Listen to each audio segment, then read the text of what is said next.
All right. Now, what I'm going to start off with here is something that I think a lot of people have been requesting. And that's a Zen 6 leak that really tells you everything you need to know. And I must admit that I probably should have done this a long time ago. Before I go through the full PowerPoint, which has new information about clock speeds, actually, let me first go through this here. So I'm going to share my screen just to make a point about why I think this is long overdue. So here we go. I have done so many Zen 6 links for the past few years that I forgot how old some of them are. And it's really turned into like a mismatch of like random updates I've done over and over. Now, sometimes that's fine, but sometimes it gets confusing. For those who don't remember, I think this was like 2 or 3 years ago, actually. This was before I believe Zen 5 even came out. I put out this, which had this infamous slide that established that there will be 32 cores on server Zen 6. It showed you the code names of them. And then it also concluded that there will be a decent IP increase again. Now, after that, like I think a couple years later, I put out this leak. This leak here confirmed roughly what the APU will look like. This was just a mock-up by me, and it went through some of the specs. And then this came out talking about Venice. And then another leak came out updating the Venice IO dies. And then this came out with pictures, which will show a few at the end for those who missed it. And then this came out with a full summary. Half of it's outdated now. Then this was the bridge die one. Then there was this one recently. I get it. I get why you guys want a full resummary. And of course, there are these leaks as well. Technically, these are Zen 6 APUs. So watch these videos if you want to know more about them. I'll briefly touch on them, but don't expect me to say much.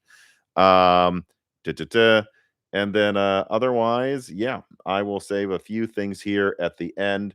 But let me get to the new information. Let me hide that. And we will just move over to this. Let me see. It's working. All right, there we go. Did I put the correct month? I did.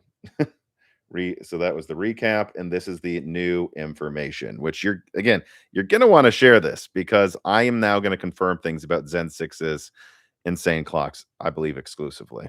And a lot of people have been wondering how confident I am with like the 7 gigahertz stuff, which I didn't even show that. There was a bunch of other leaks about that as well. But the long story short, I'm pretty confident at this point. All right, let's go through it. Here's a full recap or really new re-leaking of Zen 6, updating everything that has changed over the past few years so that it's all in one place that you can all access without having to Frankenstein together like 20 different leaks over the past few years. All right. So first of all, Zen 6 is targeting an above 10% IPC uplift with 4 megabytes of L3 and 1 megabyte of L2 per classic core. And it will have insane clock speeds as well. The original goal was around 7 gigahertz for the classic desktop. Now, I say classic desktop because that's the N2P, N2X, whatever final version of a node, custom node they use at TSMC. But that's just one version. That's the classic, most advanced node they could get their hands on. There will also be an N2P like variant that is more tuned for efficiency. There will also be 3 nanometer variants, both N3C, which is the cheap version of 3 nanometer, and then like the more advanced N3P, I believe. So there's all different types of Zen 3s out there. Classic cores, dense cores, low power cores on a various smorgasbord of nodes. So the top one might be 7 gigahertz, but don't expect like the PS6, for example, to be 7 gigahertz. Now, the non-monolithic Zen 6 products, so this will be like desktop, the 24 core, or even Xbox Helix, actually. These will be using bridge dies to connect a new higher speed IO die. And although I did announce that 2 high was tested, for those who don't know, that means 2 layers of Vcache going into hundreds of megabytes. They tested that, and they're not going to do it. They don't think it was worth it, at least for consumer products. Don't know about server, but they don't think it was. And I know that Zen 7 also does not double stack Vcache. They can do it if they want to. They just seem to think it's not worth it for whatever reason. Additionally, I have to say, I know I just put out that leak that B0 silicon is taped out and that it's being tested. I saw some people in the comments saying they're not testing that yet. Yeah, they are. They are. Right? They were testing that this month. Now, that doesn't mean that it's like in final validation. No, that's supposed to happen in October. But if you're a hater saying they wouldn't test B0 silicon that soon, then you don't know a single goddamn person at AMD, because I do, and they were testing it.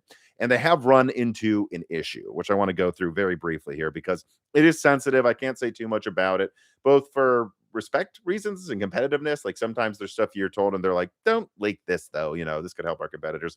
But there's also like it's very specific and some people get in trouble. But what I'll say is this: right now, I've been okayed to say that it's kind of blown up and that a lot of people at AMD are discussing if they should worry about a performance issue they ran into. I shouldn't even really say performance issue, just an issue with it that could result in some scenarios in performance being a bit lower. Now, I can't say by how much. I was told not to be specific, but what I can say is that no, it's not like a 20% performance hit. It would be minor, but notable. And so they're deciding, can they fix this with software without too much of a performance hit? Remember, all silicon has bugs. All silicon has some form of bugs they need to patch with software and microcode. So it's not like this is new, but this is more than just like a percentage hit or something. Can they get away with doing that? Can they eat it? Do they not care? Do they think they're going to beat Nova Lake by so much that they don't even care if they take a small performance haircut? I'll talk about my opinions on that in a second. But so there's that option. The second option is a new stepping, and that would delay it from being able to launch at the end of this year, beginning of next year, to maybe more like a quarter 2 thing or late quarter 1 thing. And that's something AMD's weighing as well. And then there's also something I was told they could adjust something with the metal layers and manufacturing, and hopefully that will fix it. Although I think I heard that's kind of unlikely. So at the end of the day, the Zen 6 B0 silicon that taped out, they found an issue. It's not a world-ending issue. It's big enough they're worried. They're concerned that they might need to delay. They're not worried enough that they think that it's out of the question that they just eat a small performance hit and let it go.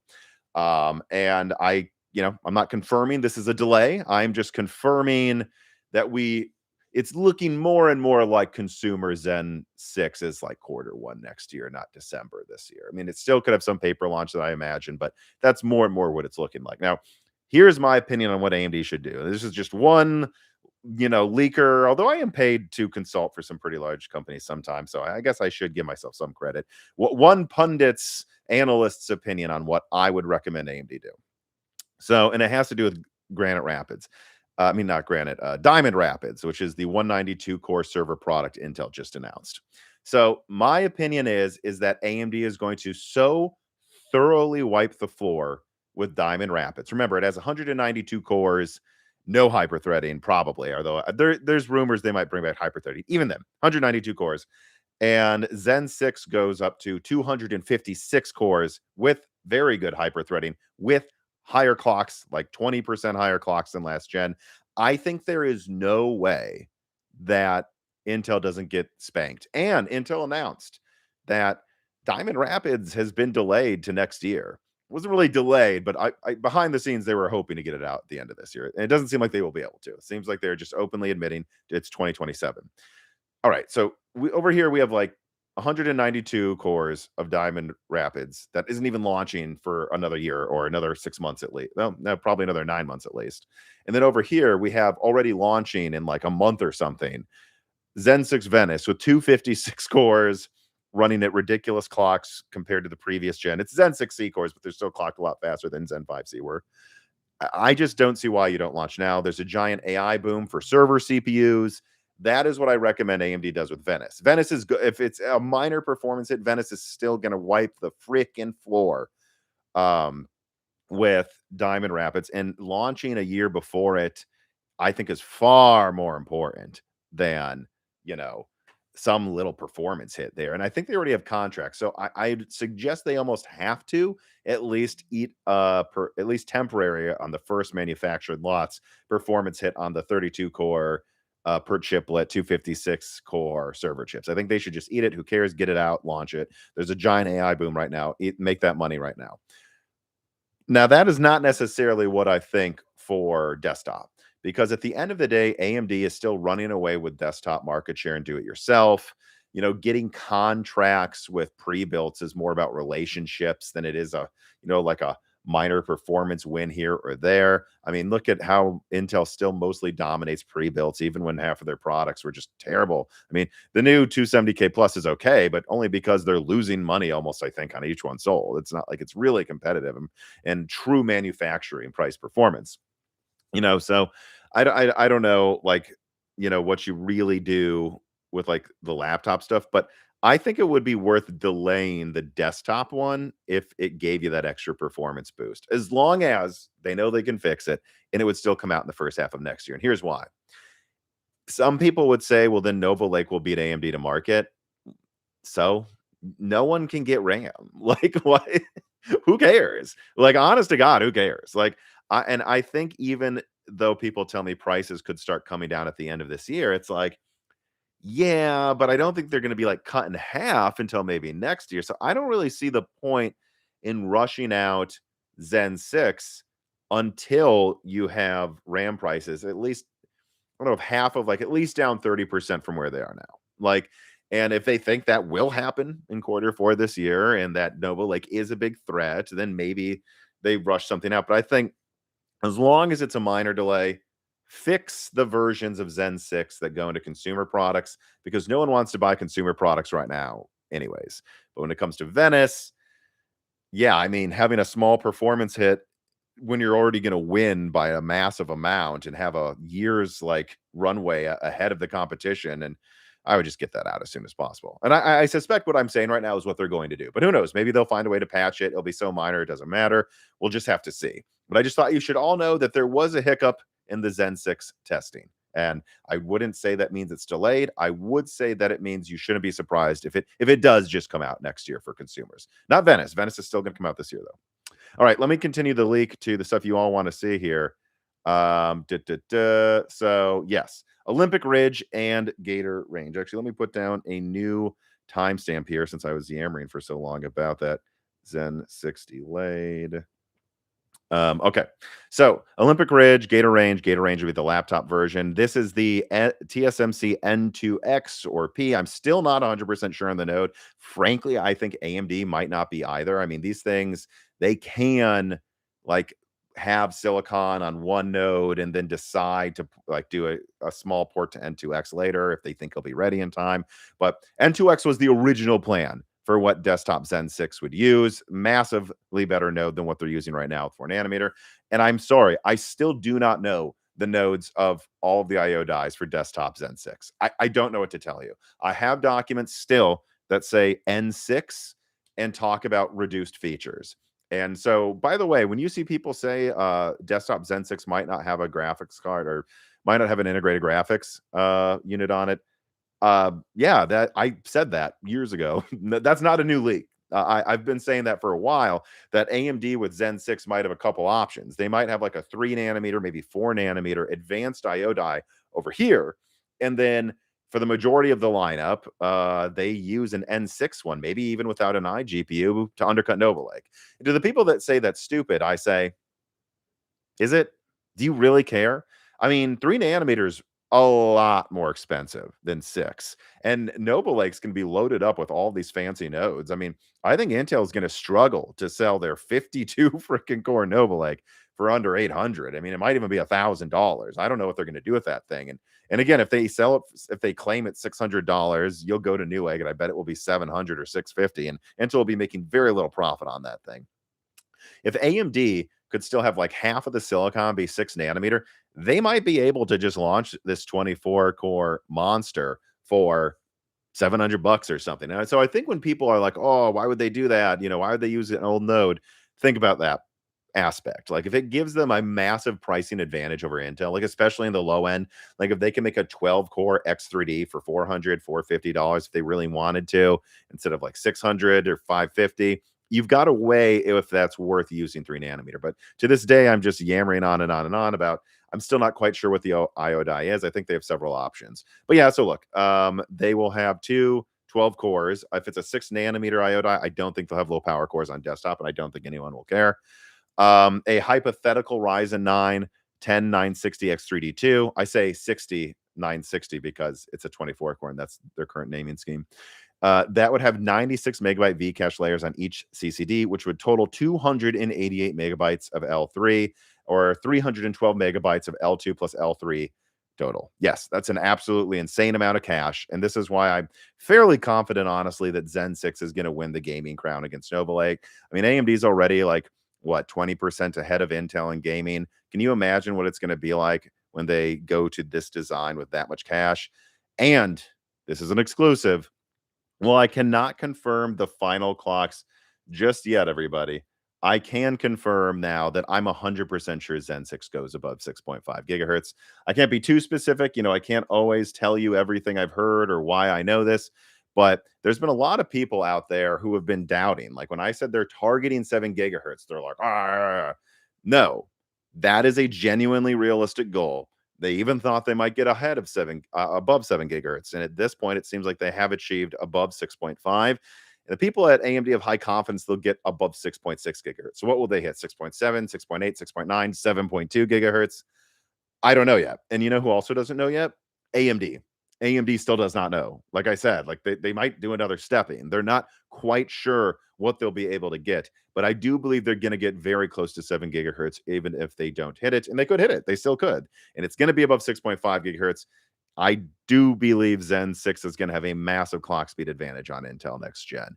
And so think about this, hundreds or almost 300, over 300 megabytes of cache if you count the L2. And these clocks are going to be around, I think, about 20% higher, 20% higher than last gen, and a 10% or higher IPC increase. I don't know how Nova Lake catches up to that in gaming. I mean, in addition to that, let me click forward here. Um, da, da, da. In addition to that, it also, remember, uses new bridge dies. So, you have these bridge dies on the one hand, you have that lower latency, you have the cache, you have the clocks. Intel's already 20% behind in gaming. AMD is going to add probably 30% to that in performance. So if anyone says Nova Lake's going to win gaming, again, I've said this in the speech before, but I'm going to say it again. You're saying Nova Lake will increase gaming performance by 50% over Arrow Lake refresh? That's what you're saying. Okay. Okay. Do you think that's actually likely that any architecture is, even Zen 1 wasn't, did that? I think Zen 1 got to what, 52% above Steamroller or whatever, Excavator, whatever that last architecture from the Bulldozer era was. So you think Nova Lake Zen 1, okay, nothing I've seen behind the scenes suggests that. People at Intel that have, and I'm not saying they're estimating IPC. I've kind of moved away from IPC estimates unless it's on a document. Like in the past, engineers would say, oh, we're trying to achieve like 20%. And sometimes they would, sometimes they wouldn't. I tend to just tell you like the simulations I've seen. And the Air Lake simulations I've seen are like a 20%, maybe single threaded increase. So, with APO plus and, their new DRM probably messing with APO features, could they get to 30, 40? Maybe. I find it hard to believe anyone gets a 50% uplift in single threading in one gen, or in gaming in one gen. And AMD doesn't need to get a 50% uplift. They're already ahead of Intel like 20%. And I'm seeing here evidence they'll get at least 20% more. So I think minimum Arrow Lake would need 40% more to be competitive in gaming. And we'll just have to see what happens. But I definitely think Zen 6 is the gaming architecture a lot of people have been waiting for to just wipe the floor with 240 hertz. All right, let's move on, though. I'm taking way too much time. Then there is Medusa Point. This is, of course, the successor to Strix Point. In a way, it's really more of a successor to Kraken or the mid-range 8 CU Gorgon product. This should launch early next year. I do believe it will be ready to launch them. It comes with 4 Zen 6 and then 4 Zen 6C and then 2 Zen 6 low power. Now you're probably thinking, only 10 cores. Why is that the successor to Strix Point? That is 12 cores. Well, first of all, 10 Zen 6 cores are going to beat probably 12 Strix cores by, I would guess, 10 to 20%. So it'd still be a decent uplift. But remember, this can add a 12-core chiplet from here if they want to. Although I think they'll probably use N2P for those ones and be clocked a little lower. But that's the point, is you have basically a Kraken successor that is more expensive than Kraken because it's 3 nanometer, but relatively speaking in that same pricing tier. But then if you want to add a dedicated graphics card and up its CPU performance, you don't need to go to an entirely different APU. You can just add a 12-core chiplet. Now it's 22 cores. This basically, honestly, in my opinion, kind of makes Gator Range, the 24-core, questionable and why they even need that. But I guess it'll exist by default anyway, so we'll see. And yeah, it does seem to have 8 compute units of RDNA 4M. And so what do I think about that? Again, it seems like going backwards. They're going from 16 compute units of RDNA 3.5 to 8 of RDNA 4M. I think in budget laptops, that'll perform as well or better than Strix Point, honestly, or Gorgon even. Because like Gorgon, I just did some extensive testing of a Gorgon Point uh mini PC. And I'm here to tell you that like you need like DDR5 at least 7500 to have it perform okay. And you really do need like DDR5 8533. Like if you don't get to that sort of LPDDR5X speed, it really is so bandwidth starved. 16 compute units with the memory controller it has. And I think there's a good chance that if you just throw like DDR5, whatever, like 6400 in with this RDNA 4M. We've seen how good RDNA 4 is at minimizing how much bandwidth it needs. I mean, really think about it. The 9070 XT matches the 7900 XTX with a third smaller memory bus and I believe, yeah, less infinity cache. It's just insane. So I think it's totally plausible that this could be like a Renoir or Cezanne moment for APUs for AMD. If anyone remembers back, Renoir was the legendary, really the first good APU from AMD that like dominated gaming laptops. Their previous ones were cool, but that was the one that really turned people's heads. 8 cores at 15 watts. It went down to 8 compute units. The previous gen had 11. And yet it still beat the previous gen's integrated graphics by like 20-30% or something, just because of how much better the architecture was. I think that's probably what we're going to see here too. I mean, if I really think about it, even if there were no bandwidth constraints, I think you'd still be looking at this, 8 compute units of this being equivalent to about 12 of RDNA 3.5. But then you throw in the bandwidth bottleneck, and I think it might kind of be a wash. Well, this would be smaller on the die and take up less space on the die and use, honestly, think about this, vastly less energy. Like, really think about this. If you have a Strix Point APU right now and it has 16 compute units, it's powering 16 compute units. If this thing manages to get to similar performance, even actually on paper a little weaker with 8, in a lot of laptops, it might actually just outperform it. Like it's certainly in like a 25 or 15 watt one. You know what I mean? Like, yeah, maybe in a mini PC, one of the rare ones that has LPDDR5X, it'll beat this by 20%. But I don't know, a 25-watt laptop. Remember, this is a Kraken successor that's actually constrained. It's powering half the compute units to get there, and it might actually just end up outperforming Strix Point in a lot of scenarios. So I don't think it's crazy. Obviously, 128-bit memory controller, nothing really to say about that. Also, Medusa 2.2 has been canceled. There was a second Medusa point that was in between Medusa, Bumblebee, the Halos. That's canceled. It really seemed redundant to me, so that's not a surprise to me. And then there's Bumblebee, 6 cores of Zen 6. I'm still not really sure about the iGPU. If I had to guess, it's going to be 4, but who knows? Maybe just 2. Like maybe it's a Mendocino replacement. And then there's the memory controller. Now, here's also why I don't care about 8 CUs and RDNA 4M for Medusa Point. It's because you don't need to get it. There is Medusa Halo Mini. And this one comes with 24 CUs and it uses the same socket as Medusa Point. So it doesn't matter. Medusa Point is really a Kraken successor that can add a chiplet to be as good as the extreme mobile CPUs. That's what that is. You either have budget, mid-range, or AMD would call it mid-range premium laptops because everything's premium now apparently. And then this is like if you're like, let's say you're configuring an HP laptop, because these use the same socket, it's actually pretty unprecedented what they can do now. They can say, do you want this laptop to be like $1,000, come with Medusa Point in just 10 cores? Something a little better than Strix Point, but maybe vastly more efficient considering the lower core and CU counts and new architecture and nodes. Okay, well, here's your $1,000 laptop. But if you want to, you can make it a CPU powerhouse and add one of these chiplets and get to 22 cores. And then you go, oh, I don't want a CPU powerhouse. I want a GPU powerhouse. You go, oh, it's fine. In the same socket, you can configure your laptop to the $1,500 version that will come with something probably around as strong as like a 4060 or something like that. There you go. Just what do you want? Do you want 22 cores to save money? Or do you want 14 only, still plenty of 14 cores with 24 RDNA 5 CUs? I think a lot of people will like this system, and it further allows AMD to cut dedicated Nvidia out of a lot of laptops because they don't need to like leave room in a laptop for ever. They want the 5060. Undoubtedly, there will be some gaming laptops. You'll still have like the G14 from Asus, I'm sure. that will probably have a 6060 or whatever the heck it is. I guess still 5060 next year, actually, because Nvidia doesn't make graphics cards anymore.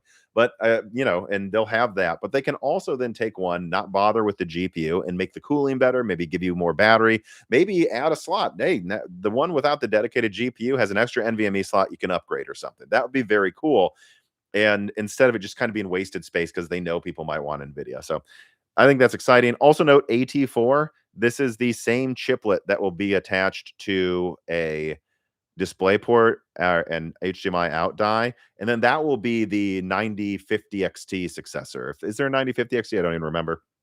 But like that low end GPU successor, it still will use LPDDR5X as well, meaning they could give you a low end card with like 24 gigs of RAM or hundreds actually, and I think that's very exciting. And then there's of course Medusa Halo. This is one a lot of people will be excited about. This one comes with 14 cores built in, can then add 12 cores to get to 26 cores, is my understanding. And then it has 48 compute units of RDNA 5. Again, this is the same chiplet that will be used for the 9060 XT successor. It's actually quite a bit faster than the 9060 XT. It's 20% more compute units. Each compute unit is 10% faster at the same clocks. So you're going to be looking at something that's, probably like 25% faster than the 9060 XT at least, which puts it kind of in 4070 territory, doesn't it? Somewhere, maybe not quite 4070. And again, it's going to use LPDDR6 eventually, once that's ready, or LPDDR5X. They can give this thing, on desktop. They could have a mid-range graphics card with 24, 32 gigs of RAM if they want to. They can have an AI variant of this that you put in your desktop that has, I don't know, 512 gigabytes of RAM with LPDDR6. So there's a lot of flexibility with Zen 6 that I think is quite exciting.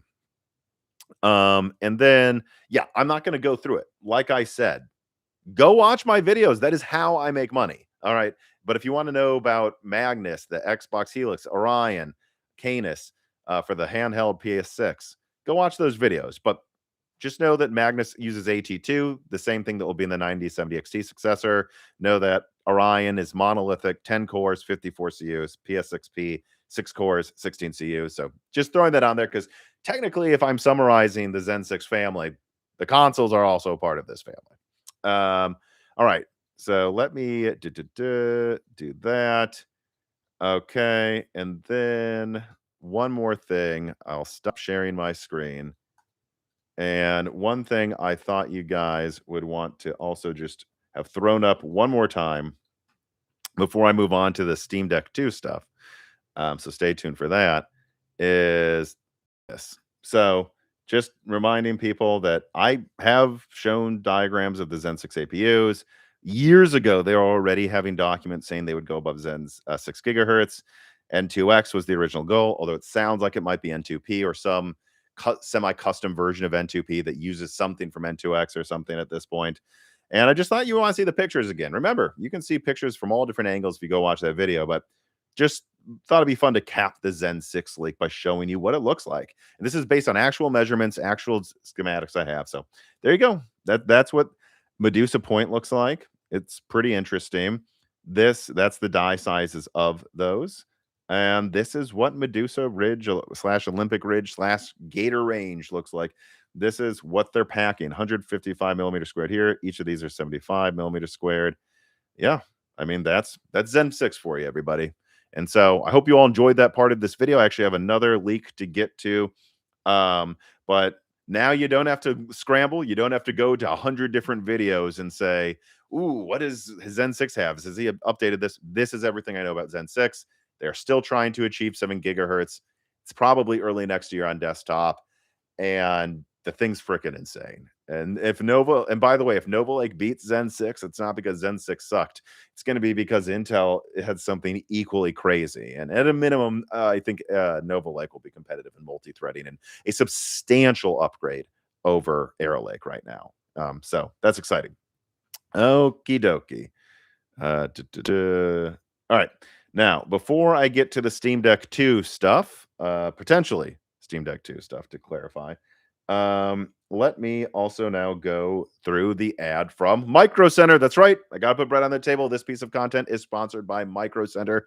And right now they are doing a laptop savings event. Check out the link below to support the channel. Then also see their great deals on laptops.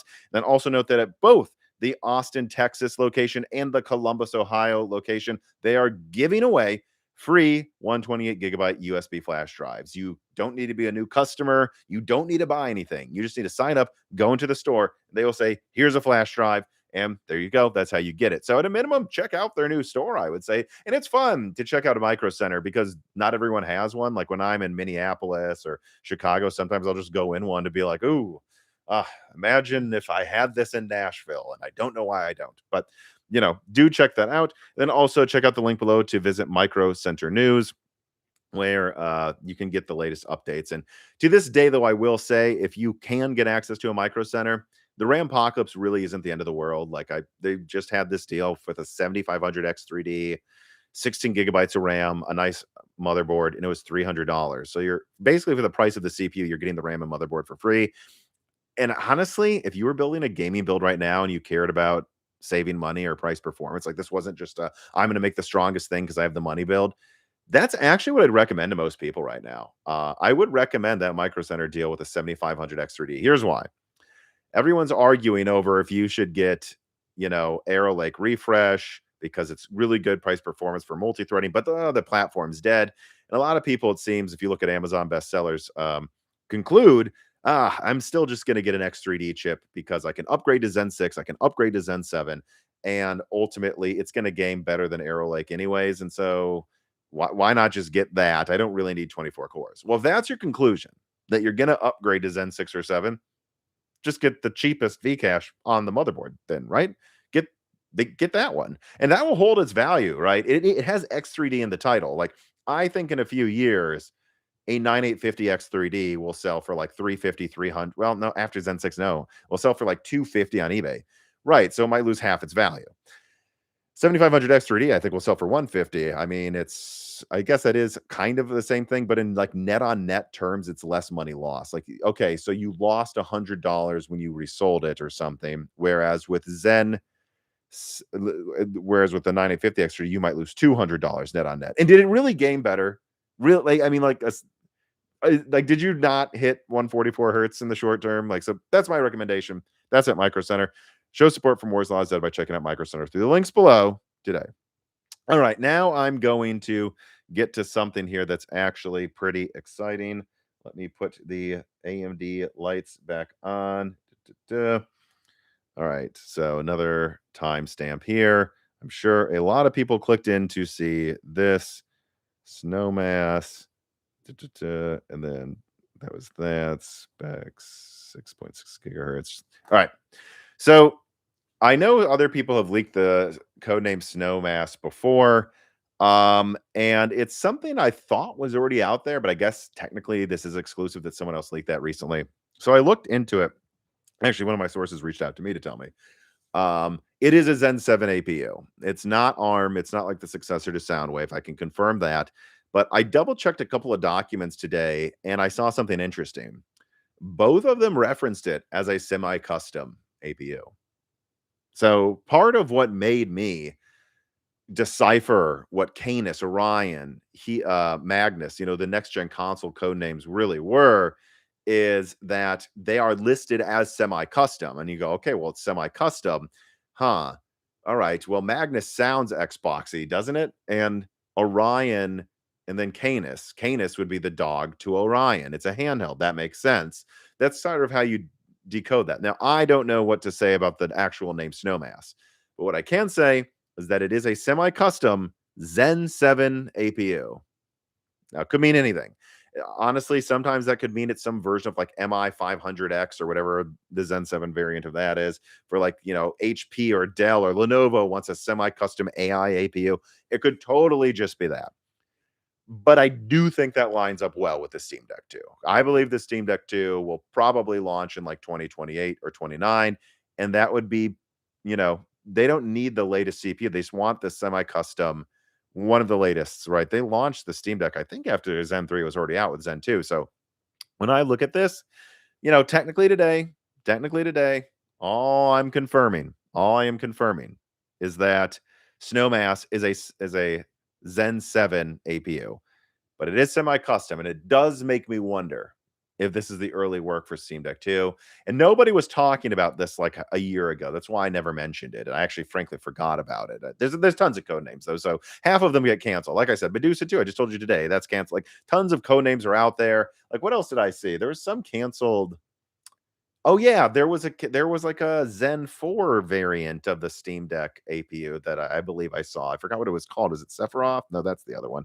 I forgot what it was called. It was called like a Final Fantasy 7 name or something. And it just they never made it, you know. So leaking these early is, you know, there's not much of a point. But now that I see other people talking about it, now that I've had a couple sources at AMD tell me, hey, this name Snowmass is being thrown around right now, it does make me wonder if that's the Steam Deck 2's APU, and that's a code name to watch moving forward, since it seems like it's not being canceled. So I thought that'd be exciting for everybody. But again, remember, I didn't promise you that's the Steam Deck 2. I do think it lines up with that potentially, but who knows? Maybe some Twitter leaker is about to come out and say, "Nah, it's a server chip. You're wrong." If I am, I'm wrong. Whatever. But I think this is one of the most requested things ever in the comments. Everything I post, like I post a post about like the AI bubble. I post something about Nova Lake or a Panther Lake analysis without fail on Twitter and YouTube. First comment, tell us more about PS6. Second comment, do you know anything about the Steam Deck 2? So I can't help myself, but at least throw this out there because I know you're desperate to know if there's any evidence there, and there's something there potentially. All right, that is that. Let me now move on to one more thing here. And it's not something I have a lot to say. I imagine there will be a lot of tipped questions about this. But, you know, I also have to say that the last state of play with PlayStation, I think was the best one Sony has done in a while.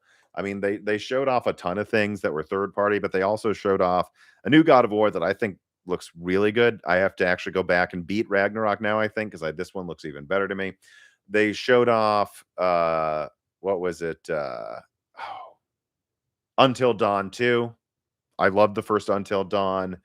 I'm here to say I really do think this is a done deal. Sony's pivoting back to exclusives, and they made a bunch of mistakes.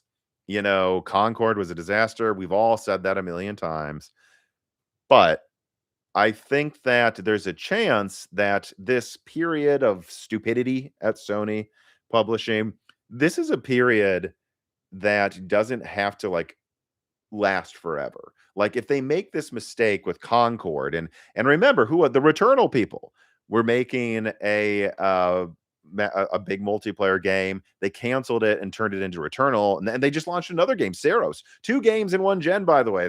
How often do we see that anymore? That a publisher gets 2 games from the same. Like I think what Borderlands 4 just came out. Borderlands 3 technically launched on PS4. I do not believe there will be a Borderlands 5. That will be a PS6 game probably. It's rare you see like a company able to get stuff out. Like only basically Insomniac does that anymore. Yeah, I think when you see Returnal and then you see Saros come out, just because some of these publishers were jerked around and had stupid plans doesn't mean they will continue to. And I think we're going to start seeing more of a deluge of exclusives starting to get announced again, because this is like we're like 2 years past or a year past when Sony figured out they were being stupid with their publishers. And so give it another 3 years and they'll be back, I think, firing on all cylinders. And there's other good stuff in the news too. Like there's rumors that Sony's tired of Naughty Dog taking forever to launch games. Good. It is time for them to crack the whip on some of these studios. And so I just wanted to say that here, that I'm sure there will be some questions here to answer, but that where you guys give me your opinions as well in a second. But I just wanted to say the state of play looked really good. And I am seeing evidence, much like my Xbox, that PlayStation is getting its act together again. And I think that's, again, I continue to believe next generation is going to be substantially more interesting than this generation for most people. I actually thought this generation was fine just because it was easy to use the consoles and whatever. But I think next gen is going to be more exclusives, more competition. And I think the consoles will achieve what they wanted to achieve. Whereas with this gen, they were basically always held back by the hard drives on the PS4 and Xbox One. And And then COVID borked a bunch of games development timelines, and they got distracted by trying to make every game a Fortnite competitor. Next gen, they can be focused. I know some games will still come to PS5, but the PS5 has actually an SSD still faster than most PCs right now. It still has Zen 2. The difference between the PS5 CPU and the PS4s was comical. This time around, it's like, well, if you're doing 120 frames per second on PS6, probably you can get it to do 30 on PS5, right? Like, only AI is going to not run well and whatever. They're also focusing on being more cost effective. I just think everything about next gen seems better than this gen. Could be wrong, but what we're seeing right now with the new exclusives being announced, and a more similarly rapid succession to what they used to do, I think that's encouraging. All right, now let me see here. I need to get to some of these questions here. So Jensen, let's get to some Q&A. I actually got a bunch of console questions as well, but I really just should start going through the tip questions in order here. So here is a timestamp, RTX Spark.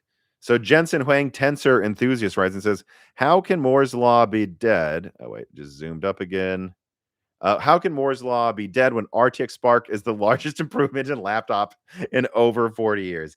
Yeah, I mean, I have to be honest with you all. I'm a little surprised in a good way. Well, I don't know if in a good way, because I want all of my videos to get a million views, but there doesn't seem to be as much interest in the enthusiast space around Nvidia's laptop APUs coming out probably at the end of this year. They're announcing them. I still don't think they're quite ready. Like, I think they'll be lucky to make back to school or the end of back to school season. But there's a lot of criticism out there. There's a lot of people skeptical about Spark, and I think there's two sides to the reception of it, the announcement. There are the stonks people on Wall Street that somehow think that Jensen's argument that actually the AI bubble can keep growing because we're going to have robots that buy PCs from robots. That's basically the argument he made in the Spark announcement. You got people that are swallowing that Kool-Aid. And then you have other people going, okay, but what's special about this? You say it's the best APU. You've shown us literally no benchmarks. And from what we can tell from some early leaked Geekbench benchmarks, it's like 2 gens behind Apple's CPU. So why should, and it's like, oh, the GPU is going to be stronger. It's like, well, but how much stronger? Is it going to be 20% stronger than Strix Halo?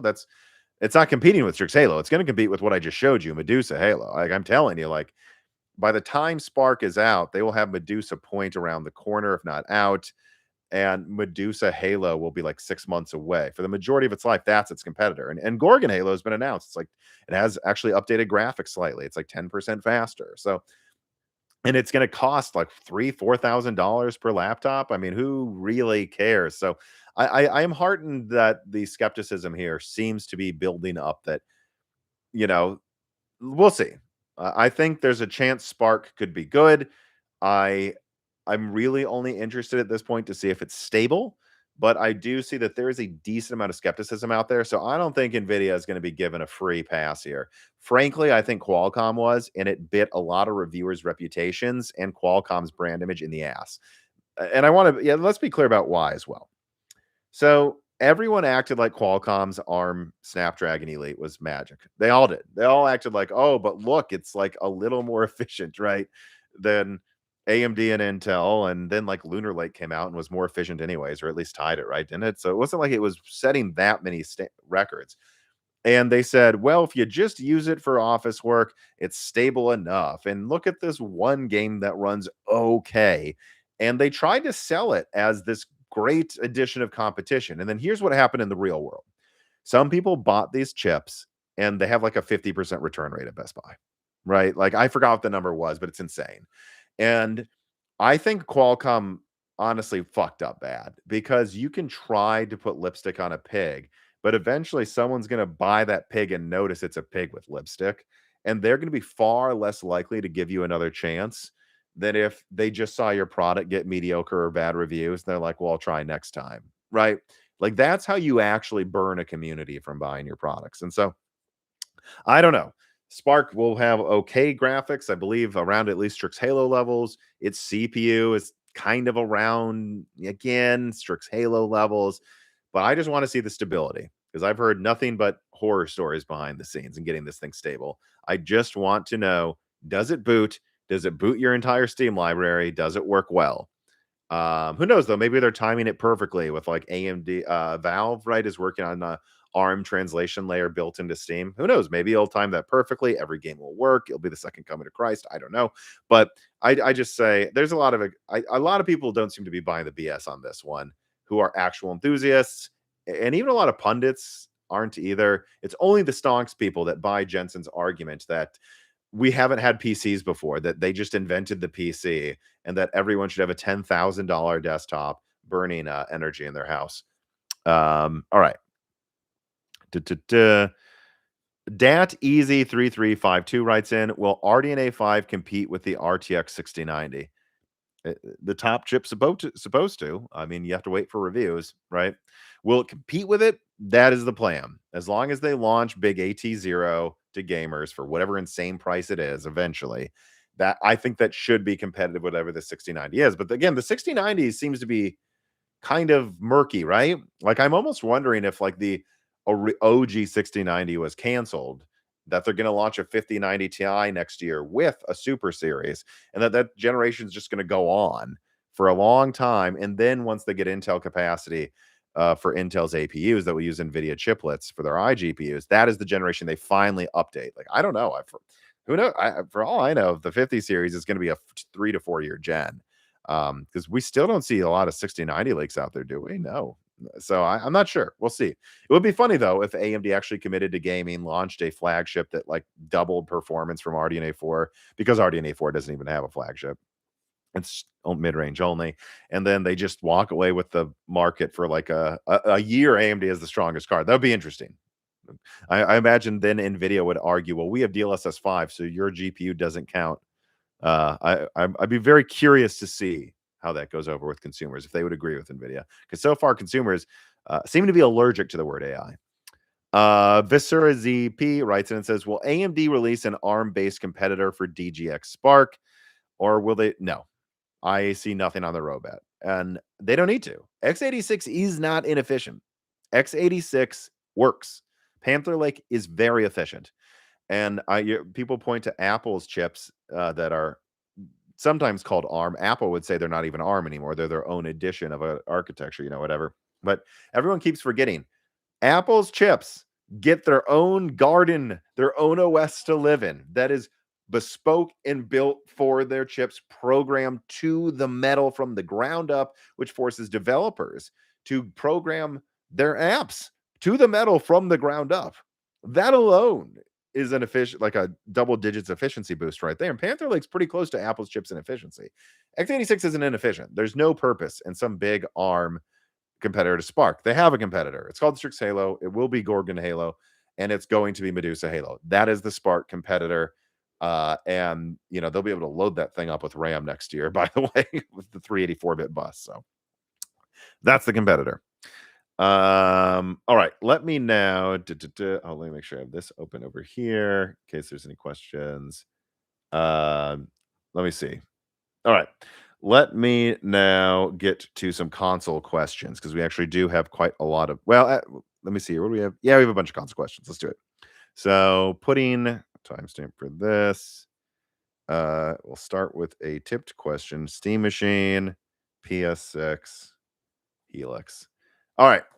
So Spencer Walker 21, thank you for the tip. Writes in and says, if I'm Gabe, I'm packaging Steam Machine, the controller, and announce Half-Life 3, and it's free with a Steam Machine order at $7.99 with a 512 gigabyte model, and then 1,000 for the 2 terabyte. Yeah, this was something I thought about. I saw a comment actually in the YouTube comments that was, Valve has to find a way to make the Steam Machine attractive, and there are ways. Like, what if the Steam Machine was, I don't know, what if it was $800, but it came with a $100 Steam gift card and Half-Life 3? What if? Realistically, is that really going to hurt Valve? Like, how many are they going to sell? What are they going to sell? 50,000, 100,000, 5 million tops, I would say. Probably less than that, considering their inability to buy RAM from anywhere but eBay. It seems like. So if you're like Half-Life 3 is going to be a moment, that game's going to sell 10 million copies because it takes us 20 years to make a new game. Like, it'll sell at least 10 million, maybe 20 million just over the course of decades. Okay.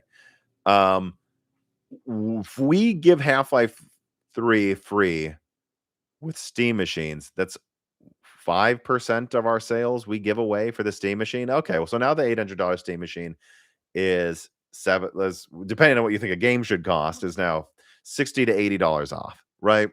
Like, and realistically, anyone who buys the Steam machine, like I think 90% of them want Half-Life 3. So people would take that into account. Okay. And then you also add into the fact like a $100 gift card. And then maybe you make a deal with publishers. You say, hey, for 1 year, we want you to give us an extra 5% cut on the Steam store, but we're going to flood the market with $100 gift cards. They're going to go buy your games more often now. Like some sort of deal with some publishers, I think you could do that, or like a Steam machine backer sale. Like Ubisoft signed on, EA signed on. You just go to them and you say, hey, if you give me a 5% extra cut for every copy sold, we will include you as being able to take this gift card. We're kind of just giving you the money up front, right? It's kind of a way. And how much is that really? Again, $100.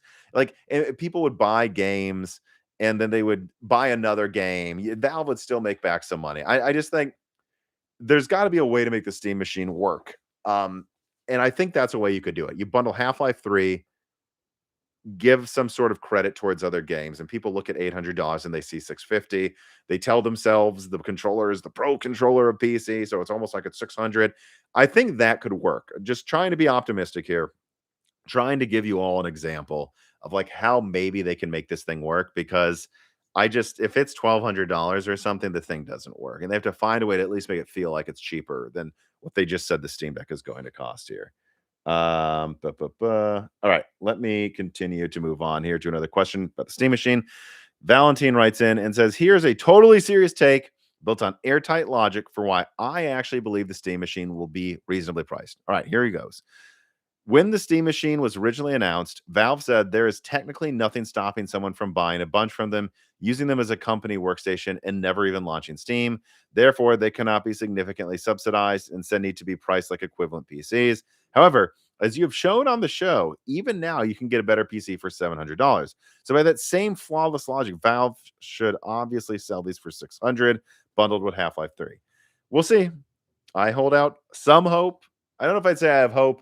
I hold out the possibility. I'm open to the idea that despite what happened with the Steam Deck OLED, they'll come out and announce something for less than $800. And yes, if it came with Half-Life 3 and it was like 700 or 600, I think that would actually sell reasonably well. We'll see. And again, I can say why that might have happened. You're like, well, when the Steam Deck OLED is $950, your own math showed that, like, the Steam machine should cost 20% more. Sadly, it's Bradley said the same thing, that they were always planning to have the Steam machine cost more. I agree with you. They were. That's how the math works out for the component costs. But who knows? Maybe they did a limited run of Steam Deck OLEDs at like the worst pricing imaginable. Like, from what I can tell, doing the math for the price increase for the Steam Deck OLED, from what I can tell, they like bought the RAM off eBay. Like, it didn't seem like they got a better price than people selling it on eBay. It's crazy to me. But it also sold out right away, despite everyone not liking it, clearly. What does that tell you? That everyone accepts a $950 Steam Deck? No, that tells you there were probably very little for sale. I wouldn't be surprised if they did like a limited run of like 1,000 or something. I don't know. I don't know how many it would have been, but you know what I mean? And that whenever they launch the Steam machine, the math will be different with some other deal. Because when you see the Steam Deck OLEDs go on sale, they didn't like get them yesterday. Like, those would have been produced a month prior or so, and maybe they get a better deal for the Steam machine. Again, I don't know if they will, but I'm just throwing out ideas like why it's plausible despite what just happened to Steam Deck OLED. I'm not betting on it, though. I'll say that. Archer writes in and says, hey, Tom, how do you think the likely impending disaster pricing for the Steam machine will pan out for any Steam machine like OEM PCs? I.e., how will Valve affect the market of alternatives? I think it won't. If the Steam machine's $1,000, $1,200, I don't think people like, for example, who often sponsors the channel, I don't think people like Minis Forum have anything to worry about. I think they go, great, we're selling a $1,200 5060 PC that's faster with a 16 core processor. We don't care. That means the Steam machine is priced in line with our vastly superior product. Who cares? You know, now if the Steam machine was to be priced at 700, it'd be a wake up call to OEMs. It would kind of PC market overnight almost. I mean, there's still people, that would cobble together things. There's still deals to be had. Again, like I said earlier at the Micro Center sponsor, $300, 16 gigs of RAM, X3D CPU, motherboard. All those were included for 300. Throw in a $300 graphics card, you're now at 600. Case, power supply, the rest of the stuff, getting uh, Windows 11 Professional for a reasonable price at CDkeyoffer.com, link in the description. All that, you get to about 750. So I still think like it needs to be below 700 to really make a huge impact, simply because even if they can't get the components for a reasonable price, I can. Okay. And other people will find deals, and it just needs to be somewhere competitive there for it to matter. But if it actually was like $600, yeah, that would be a pretty big problem for OEMs, and a problem that they're already dealing with MacBook Neo eating into their budget laptop space too. So it would be a win for consumers, a loss for OEMs, but I'll take the win for consumers over OEMs any day of the week. All right, here. Let's see what we got. So let me get to some more tipped questions here. Um, Spencer Walker writes in again. Thank you. He says, me again, Valve needs SteamOS in the living room for broader NVIDIA and anti-cheat support and other things like that. If it's $1,000 base, they're cray. Yeah, again, I just put out a short talking about my opinion on like another reason why I think it's absolutely absurd that Steam Machine would consider actually doing what they're doing with the Steam Deck OLED with the Steam Machine pricing. How many of these are even going to be made? Like 100,000 total? A million? A million maybe? Like, that's a rounding error for Mega Yacht Gabe. Like, Mega Yacht Gabe over here is sitting on his big old hundreds of millions of dollars yacht, telling us we need to give him $1,200 for his Scrapyard Wars specs mini PC. Fuck that. Like, and never seen more comments turning on Valve. Right now, there's like an antitrust argument coming from Epic, right? Tim Sweeney or something like it's turning. This. I just don't. I hope Gabe understands, and maybe he doesn't because he's out of touch on a mega yacht. I don't know if he understands. The public perception is shifting like this. In a year ago, they were the darling of gaming PCs. Like it's crazy how fast things go. Guys, a year ago, we were talking like before the PlayStation exclusive. Think of how the difference of a year. A year ago, certainly 18 months ago, we were talking. Everyone was like, here's what I know. There's no such thing as PlayStation exclusives. Xbox is dead, and Valve is the most generous company on earth. Tell me in the live chat, isn't that true? Like a year ago, everyone would have said Saint Gabe Newell, put little meme with the Pope costume. No more PlayStation exclusives. Xbox is dead. A year later, Xbox could be awesome. PlayStation exclusives are back and are about to be everywhere. And Gabe Newell sucks. A year, a difference a year can make. And I just hope Gabe realizes this, that if like Asha Sharma actually gets her shit together with Xbox, if PlayStation successfully pivots back into tons of exclusives and a reasonably priced console, that his bucket of shit that costs $1,000, I just think it's going to be a huge PR loss. I just think it will be. And ultimately, that's where I get into the positive point here. Was the Steam machine ever about making Gabe money? How many were they really going to make? A million? At a certain point, you just got to eat the loss on a low production niche product and get a PR win. You can always wait for RAM prices to come down and then only do another run when you profit on it or launch the Steam machine too. But I think at this point, the knives are kind of out. People are mad at him because of his yacht. There's an antitrust lawsuit possibly happening. And at least people are starting to point out that they have been pulling monopolistic practices as well. And then if they announce a Steam machine that costs $1,200, I just think the goodwill towards Steam, it's not gone, but that polish is gone. The polish on the sheen is gone, and it's really hard to get back that polish, people. I mean, it's I don't know. We'll see. At this point, I don't know if they were ever planning to make any reasonable amount of money from the Steam Machine. It's a niche product, low production run, relatively speaking. Eat the loss and get a PR win because I think they need it a little more right now than they realize. But that's just my advice to Valve. And I know some people will say, oh, it's easy for you to say, Tom. You're saying make something cheaper. Anyone can say that.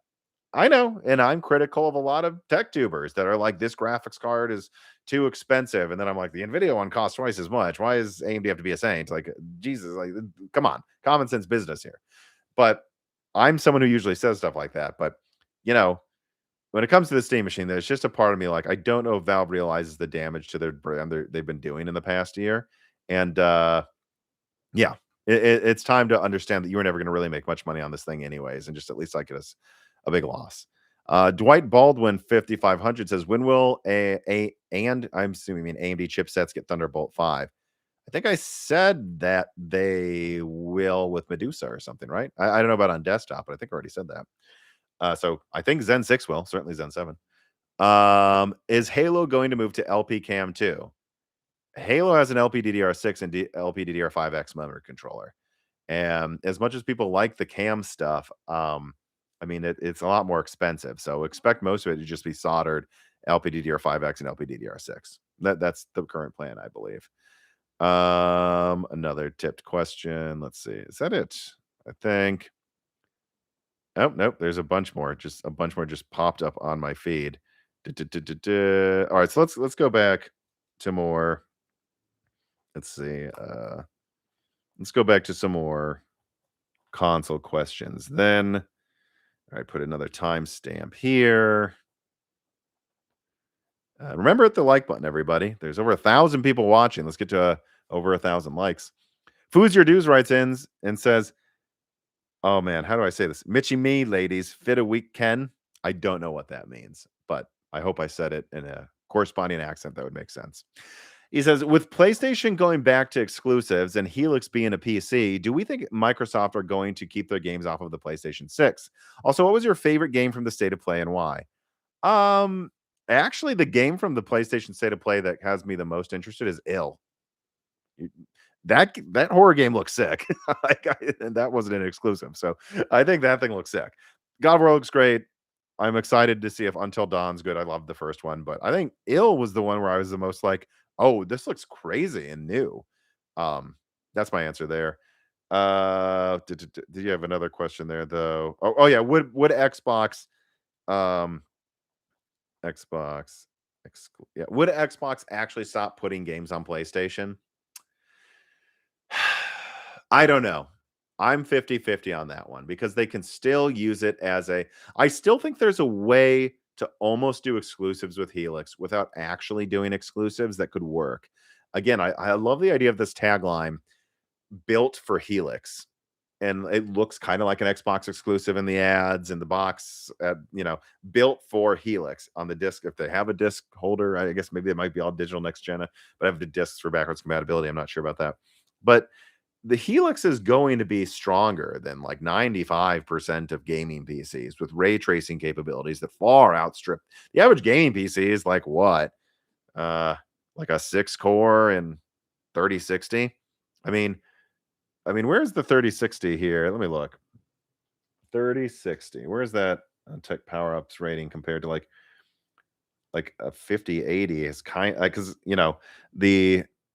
the 70 compute unit AT2 chiplet in Helix is going to be at least, I would say, 20% faster than the 9070 XT, which, yeah, puts it kind of in RTX 5080 with probably better ray tracing. So, so you're saying a console, right? The Helix console, you're saying this thing is going to be like 3 to 4 times faster than like a 3060, depending on what metric you're talking about, maybe more in ray tracing.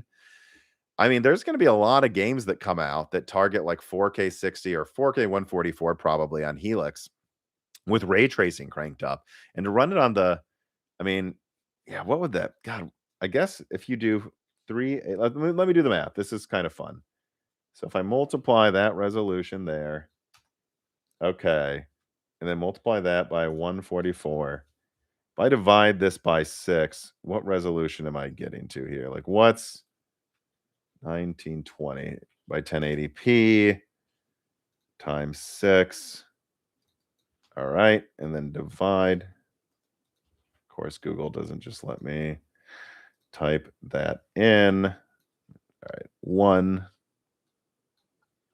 2, 4, 4, 1, 6, 1, 2, 3. All right. Yeah. So yeah, I mean, I guess if you're doing 4K 144, you could probably get away with something like 1440p 60, I guess. God, that is the difference in pixels, huh? That's crazy.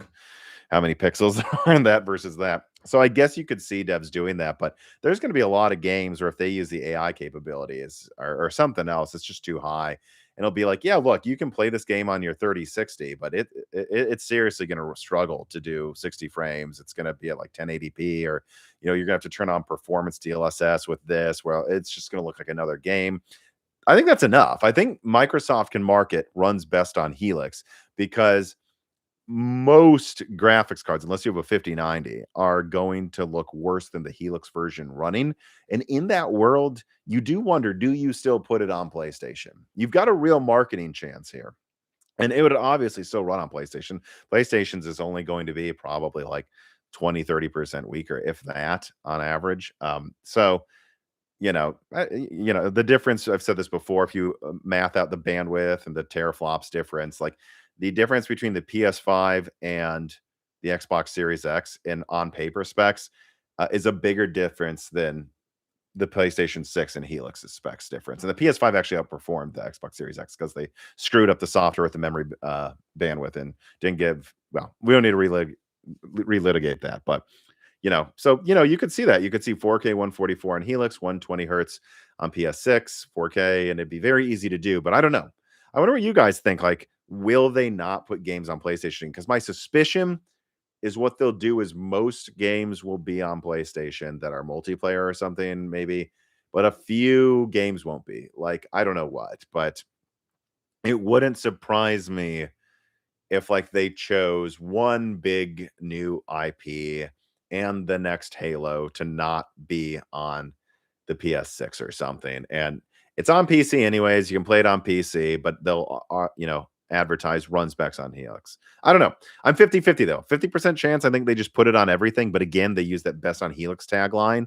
And a lot of people that don't want a PlayStation just get a Helix to run it at a locked 144 4K instead of whatever the devs decide to make a run at on the PlayStation 6. I think that's still something that we might see, but we'll see. Let me just make sure no one is bothering me here. It's something important. All right, let me continue then. Zach Miklos 3277 writes, and it says a perfect PS6 launch title would be SOCOM. Take advantage of the new AI tools for enemy NPCs would be awesome. I can only dream. Yeah, I think SOCOM's a well they have to go back to. Just to have I mean, it's insane, right? They're like spending $400 million on Concord. SOCOM's sitting right there, guys. Right there. There's your Rainbow Six Siege Call of Duty competitor. And because SOCOM was kind of in the middle, it was kind of like a third-person Counter-Strike clone, to be entirely honest, like that, but with the Special Forces sheen and more customization and larger player counts, often like 32 players, often and like more but it is really fundamentally a third-person Counter-Strike competitor. But then it had some vehicles eventually and large maps and like different types of game modes. So it's kind of in this weird nexus of like, honestly, SOCOM 3 was like kind of like Battlefield. It's like a weird nexus of like Battlefield, Rainbow Six Siege, Counter-Strike. And I just think like, no, that's not going to probably make $1 billion, like they wanted Concord to, but what it certainly looks like something that could be successful. And it's just sitting right there. And ultimately Helldivers 2 was made by an indie dev. They didn't know that'd be that big for multiplayer. So you never know. I think SOCOM's an obvious one. And again, I don't think they need a first-party PlayStation studio to make it. This is something Colin Moriarty proposed on Sacred Symbols when I was last on their podcast. And it's just, you got like 30 IPs you could be making right now. Outsource them. Like, put up a bat signal and say, who wants to work on this? And then maybe the Rainbow Six team comes in. Maybe the Battlefield team, like DICE bids for the contract and says, we're going to make a SOCOM exclusive. We're going to do it. Yep. Like, we think we can do this well. Like, that's sort of a thing. It's just very odd to me. They're not doing that, but that's just one example of a game they could do with that strategy. Duh, duh, duh, duh, duh. Someone said there's a typo in my Moore's Law is dead thing in the background. Yeah. I guess the watermark had a typo. I apologize to everybody. Stuff like that happens. Maybe I misclicked on something and then it added a letter. Sorry for the typo on the watermark. Devious DJ Aftershock writes in, yeah, let's pivot now to more CPU stuff again. Let me put down a timestamp here. He says, have you heard about AM6 not using DDR6, but rather LP DDR5, LP DDR6X via CAM modules? Also, LO on Valve of the Steam Deck 2 uses Qualcomm like it has been rumored. If that's the right, I think that'd be a mistake to use Qualcomm. I was told the Steam Deck 2 was going to use AMD years ago. Now, they could change their mind, but that's what I was told. Just, years ago. They can change it.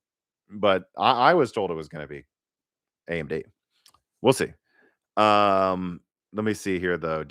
And again, Qualcomm would be a disaster, not because of ARM. It would be because their GPU sucks and they can't make good GPUs. It's the time for a Qualcomm handheld would have been if you got really good ARM support on your operating system, like perfect, and you launched it like 4 years ago. But with how fast Zen 6, 7, and 8 are going to be, it doesn't make any sense that you would go with Qualcomm. Like, they could go with Nvidia maybe because Nvidia can make graphics cards. I think Qualcomm will be a disaster because their architecture is so behind in graphics. It'd be a disaster. Hopefully not. Now, as for using no, I think they're going to use DDR6. Like, I think AM6 will use DDR6. There's all this consternation about RAM bandwidth with these next gen architectures. Guys, wake up. Zen 1 and Zen 3 were on the same socket. Zen 3 has double the core counts of Zen 1, like what? 20% higher clocks? 10, like some like lot higher clocks. Almost 20%, I think, higher clocks. And yet it ran fine with DDR4. It took all performance crowns. It was fine. AMD can go from Zen, and remember, there's the same amount of generations. Zen 5 is kind of like Zen Plus, or unfortunately, is how it turned out. You know, there was Zen 1, Zen Plus, Zen 3, Zen 4. There's going to be Zen 4, Zen 5, Zen 6, Zen 7 on AM5. And they're going to go from 16 to 32 cores, just like they went from 8 to 16 cores before. And I think it will work out just fine. There will be faster RAM on the market. They will have a newer memory controller that can handle the faster RAM. And then when it comes to like Zen 8 and AM6, DDR6 will be faster. They'll use a new memory controller again, like Zen 4 did. I just don't think it's going to be necessary. I don't. Now, is it possible because we'll be using some new CAM module system where you can use any RAM you want? Maybe, but I still kind of suspect they're just going to use traditional DDR6 and maybe let some motherboard makers use the other module type because guys, those modules are like really expensive. So, and like, are you saying you're going to tell AMD when they got so much shit for how expensive RAM was when Zen 4 launched? Remember, RAM's been this expensive before when Zen 4 launched. And you're going to say, hey, you should make it use a bespoke memory, a more hard to source memory type, and get everyone to buy a new platform that's going to be expensive and get even more expensive RAM. I think AMD's going to laugh you out of the business room. I think they're going to go, yeah, what a great idea. They're already going to be mad that if we require DDR6, that's require something even more expensive. Like, and by the way, something that they'll be competing with in supply with the laptop makers. Great idea, everybody.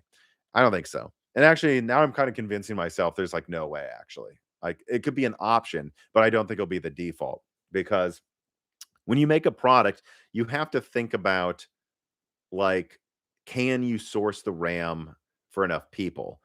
Like, for example, the PlayStation 5. Before it launched, I was told Sony was considering memory speeds for the PS5 that were 14, 16, and 18 gigabit per second. Remember, there was RAM that was like 30% faster or something, right?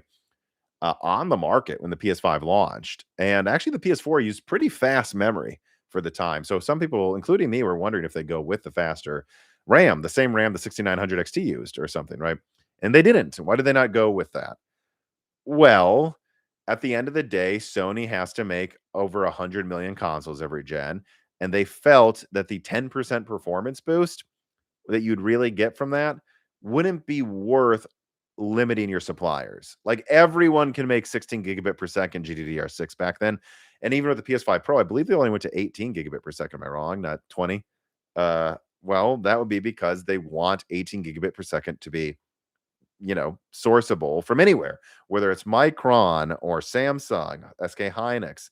Probably not a mom and pop Chinese, manufacturer that buys old equipment, but maybe, I don't know, maybe for serviceability. Like, there's a reason you do that. And so I think DDR6 will be the standard next gen, because you can't tell people they have to hunt down rare RAM modules for a consumer do-it-yourself platform. I just don't think that makes sense. Beanie King writes in, anything from this year's Computex that you're looking forward to? Those tandem OLEDs look badass. I mean, what am I looking forward to? I think the new Panther Lake handhelds, the G3. I think the Intel G3 is look really cool. I honestly think that that's going to be the handheld to beat. Could be wrong, like maybe we will see, like driver issues. It'll suck over time. But I think in terms of the products I saw, it's something I didn't have time to talk about at the last Broken Silicon. But I think the G3. In fact, on that note, Joe writes in and says the Intel G3 platform looks promising for handhelds. What are your thoughts on long-term driver support with Nvidia tiles coming to Intel chips in the future? I'd imagine if someone spent 1,500 or more on one of those handhelds, they'd want more than 3 years of use. The Steam Deck is 5 years old and people are still buying them. Kind of. With FSR 4 coming to RDNA 2 and up in more games, hopefully supporting it, do you think an Intel handheld is worth it? Potentially fewer games supporting XE super sampling and some games not supporting XE at launch at all. Yeah, I think they're kind of fixing Crimson Desert, though. Intel G3.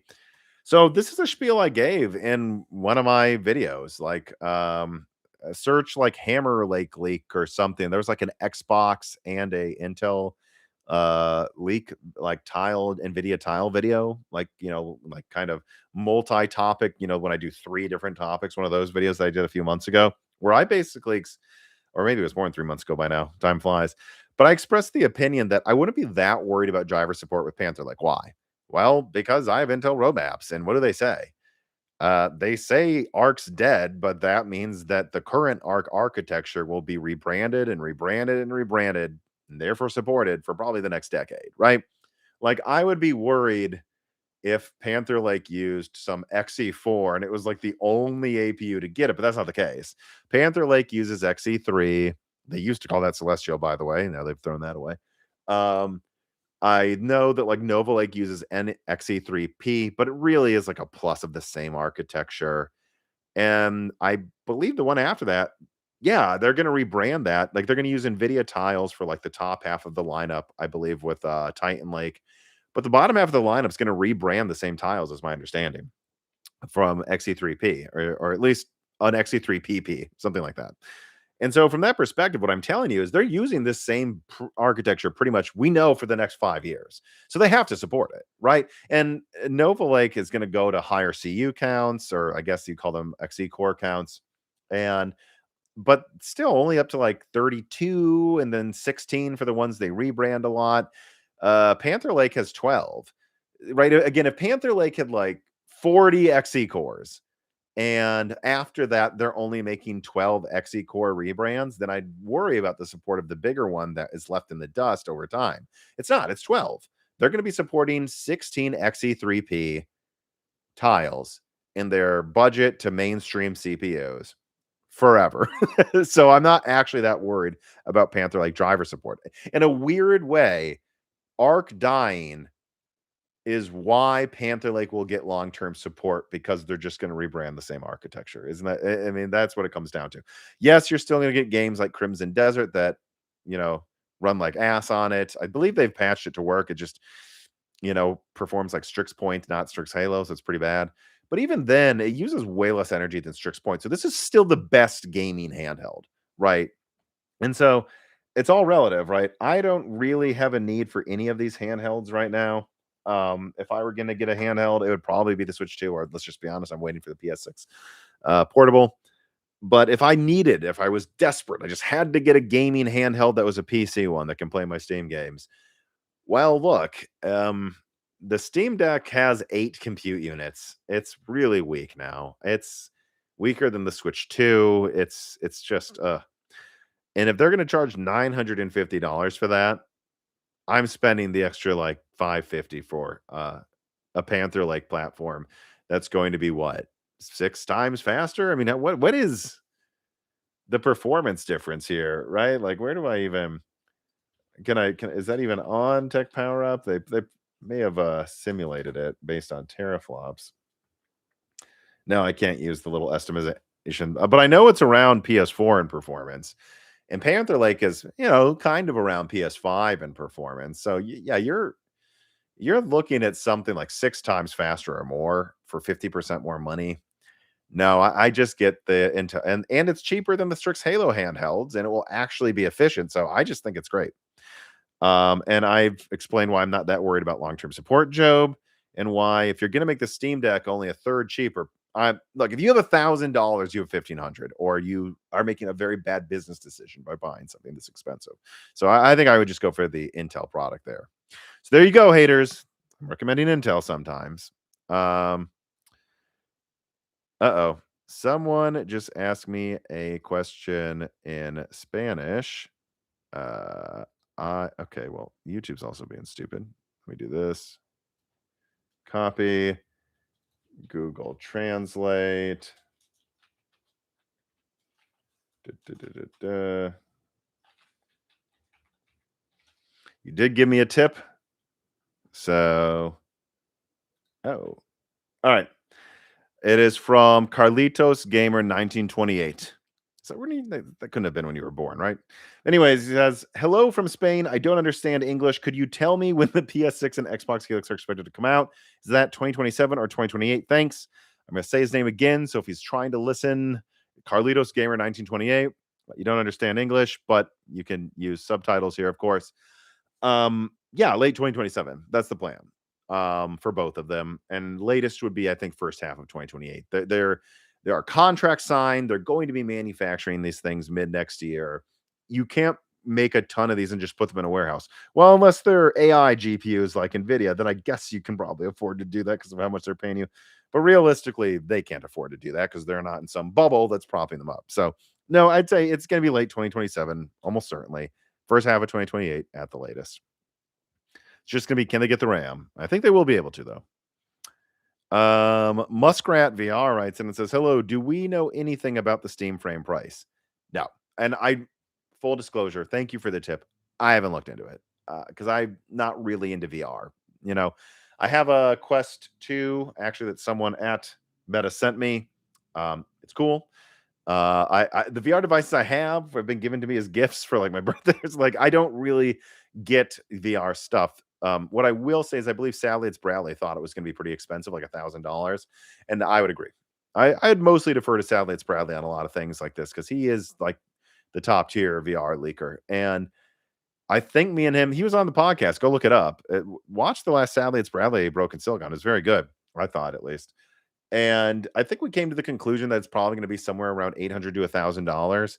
So in the current market, yeah, I think it's going to be between $800 and $1,200. And I think they can kind of get away with it because it's going to be the best VR device.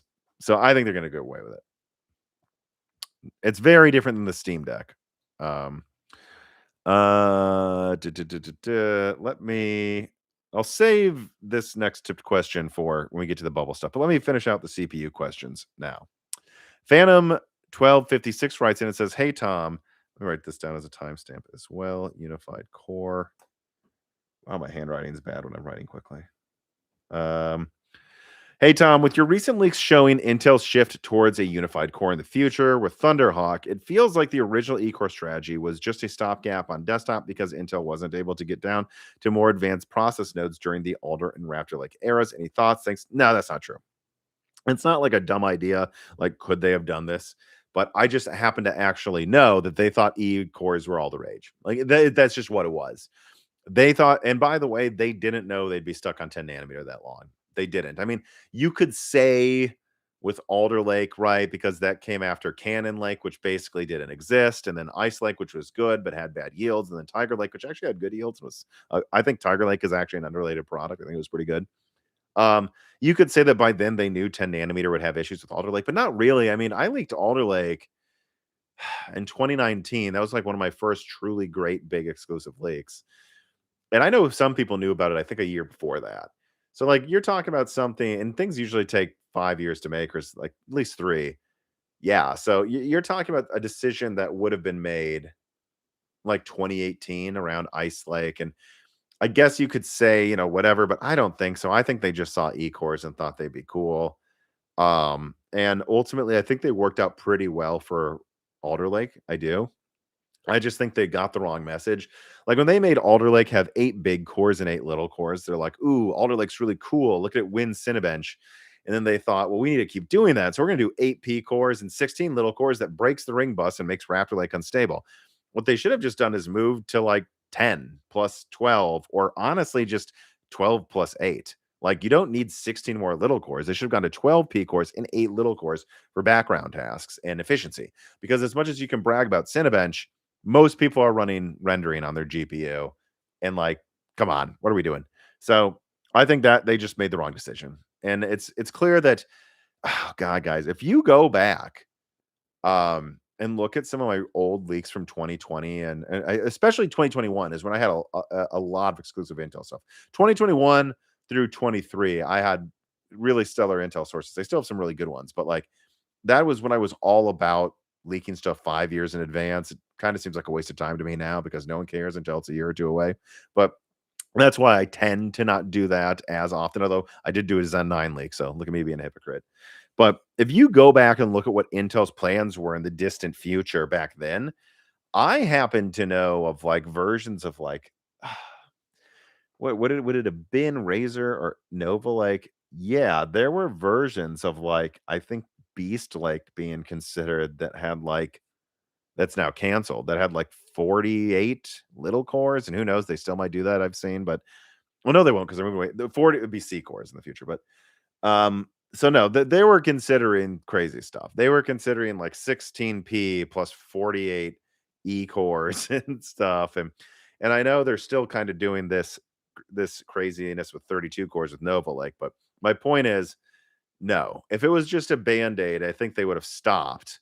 I happen to know that years ago, they're already planning to go with like 48 little cores on stuff 5 years away, and that wouldn't have been on 10 nanometers. So that's my long-winded way of answering your question there, Phantom. No, they liked E-cores. Everyone liked E-cores, frankly, besides AMD, and now everyone's moving away from E-cores because we don't need them anymore. Like, software scaling really hits diminishing returns most of the time past, frankly, 16 cores, but definitely past 32. So why would we have 64 little cores instead of 32 or even like any more than that, instead of just like 32 big cores when most apps aren't going to benefit? That's and the answer is you wouldn't do that. No News writes in and says, I see the 8-core Gorgon Point and 8-core Panther like laptops are about the same price. Lenovo T14 series. Why would I pick AMD over Intel? Well, which Panther like is it? You know what I mean? Like, let me look. Can I pull this up? Here. Because if it's the best Panther Lake, then yeah, I would go with Panther Lake over Gorgon for sure. But you're basically comparing, let's see here. So where's, come on, now he's got to hide the specs from you. Oh, I see. So you're saying the Ryzen AI Pro 7350, which yeah, I'm pretty sure that's that's Gorgon, Kraken successor. And then it says here Ultra 7 H20. What is in it? Tell me the actual specs, Lenovo.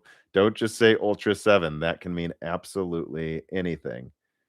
Let's see here. Well, the point is though, a lot of these Panther like laptops only have 4 XE cores, and I recently tested the 4 XE core Panther Lake in a mini PC, and that thing actually shocked me how bad it was. Like it was worse than Rembrandt.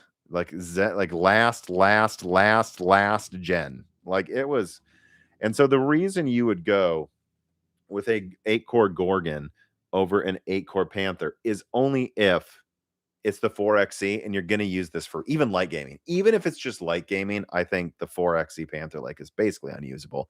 I mean, it was crashing some games because it just the frame rate got so low the game crashed. So that would be why. Now look, if it's the 10 or the 12 XE core model, yeah, you would get that over Gorgon Point for sure, right?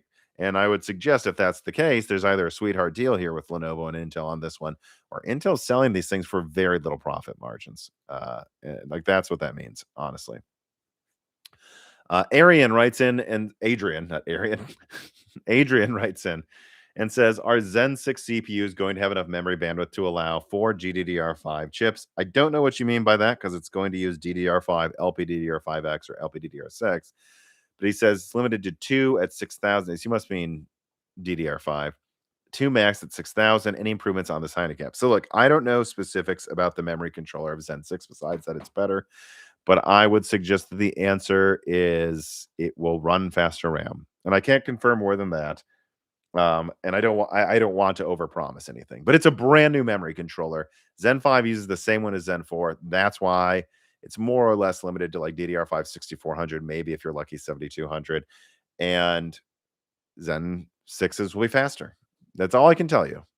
Dangerman 1333 writes in, and he asks, "Hi Tom, I was wondering, could AMD have a Zen 7 Plus happening in 29 to compete against Hammer Lake on TSMC A13?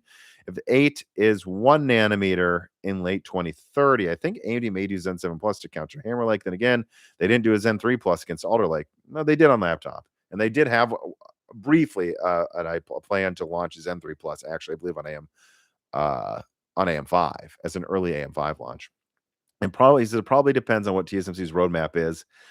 Well, again, like let's think about this. So you have Zen 6 and Nova Lake at the beginning of next year, right? And then you have Razor Lake at the end of next year, and AMD will have Zen 6X 3D out. And then I think late 27, probably early 28, we will get Zen 8. I mean Zen 7. So that's early 28.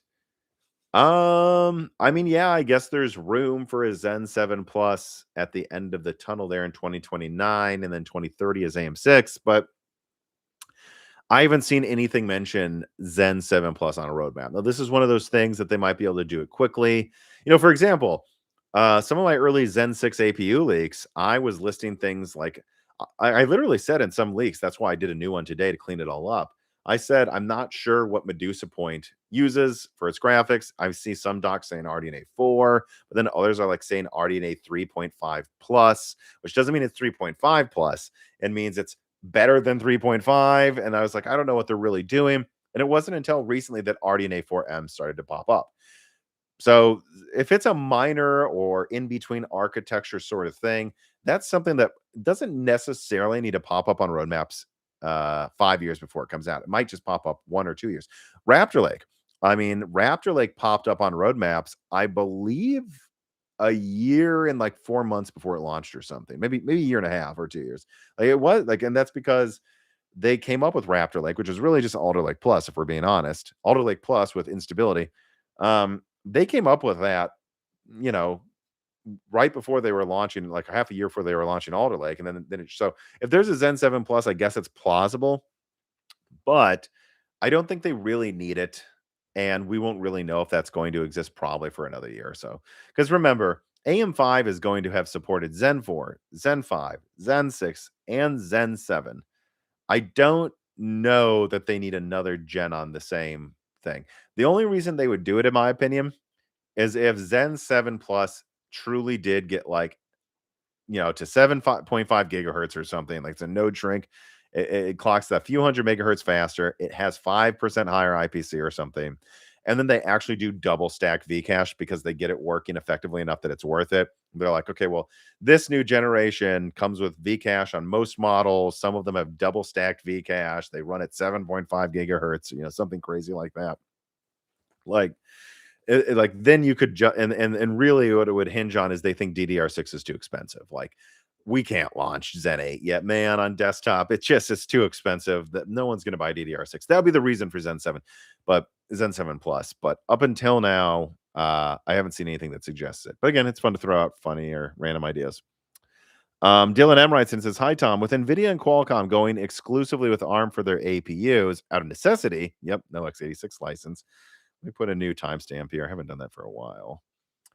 Um, could you see Microsoft eventually push for an ARM-only ecosystem to simplify Windows, maybe Windows 12 and 13? And how would Intel respond? Do you think they could make the transition?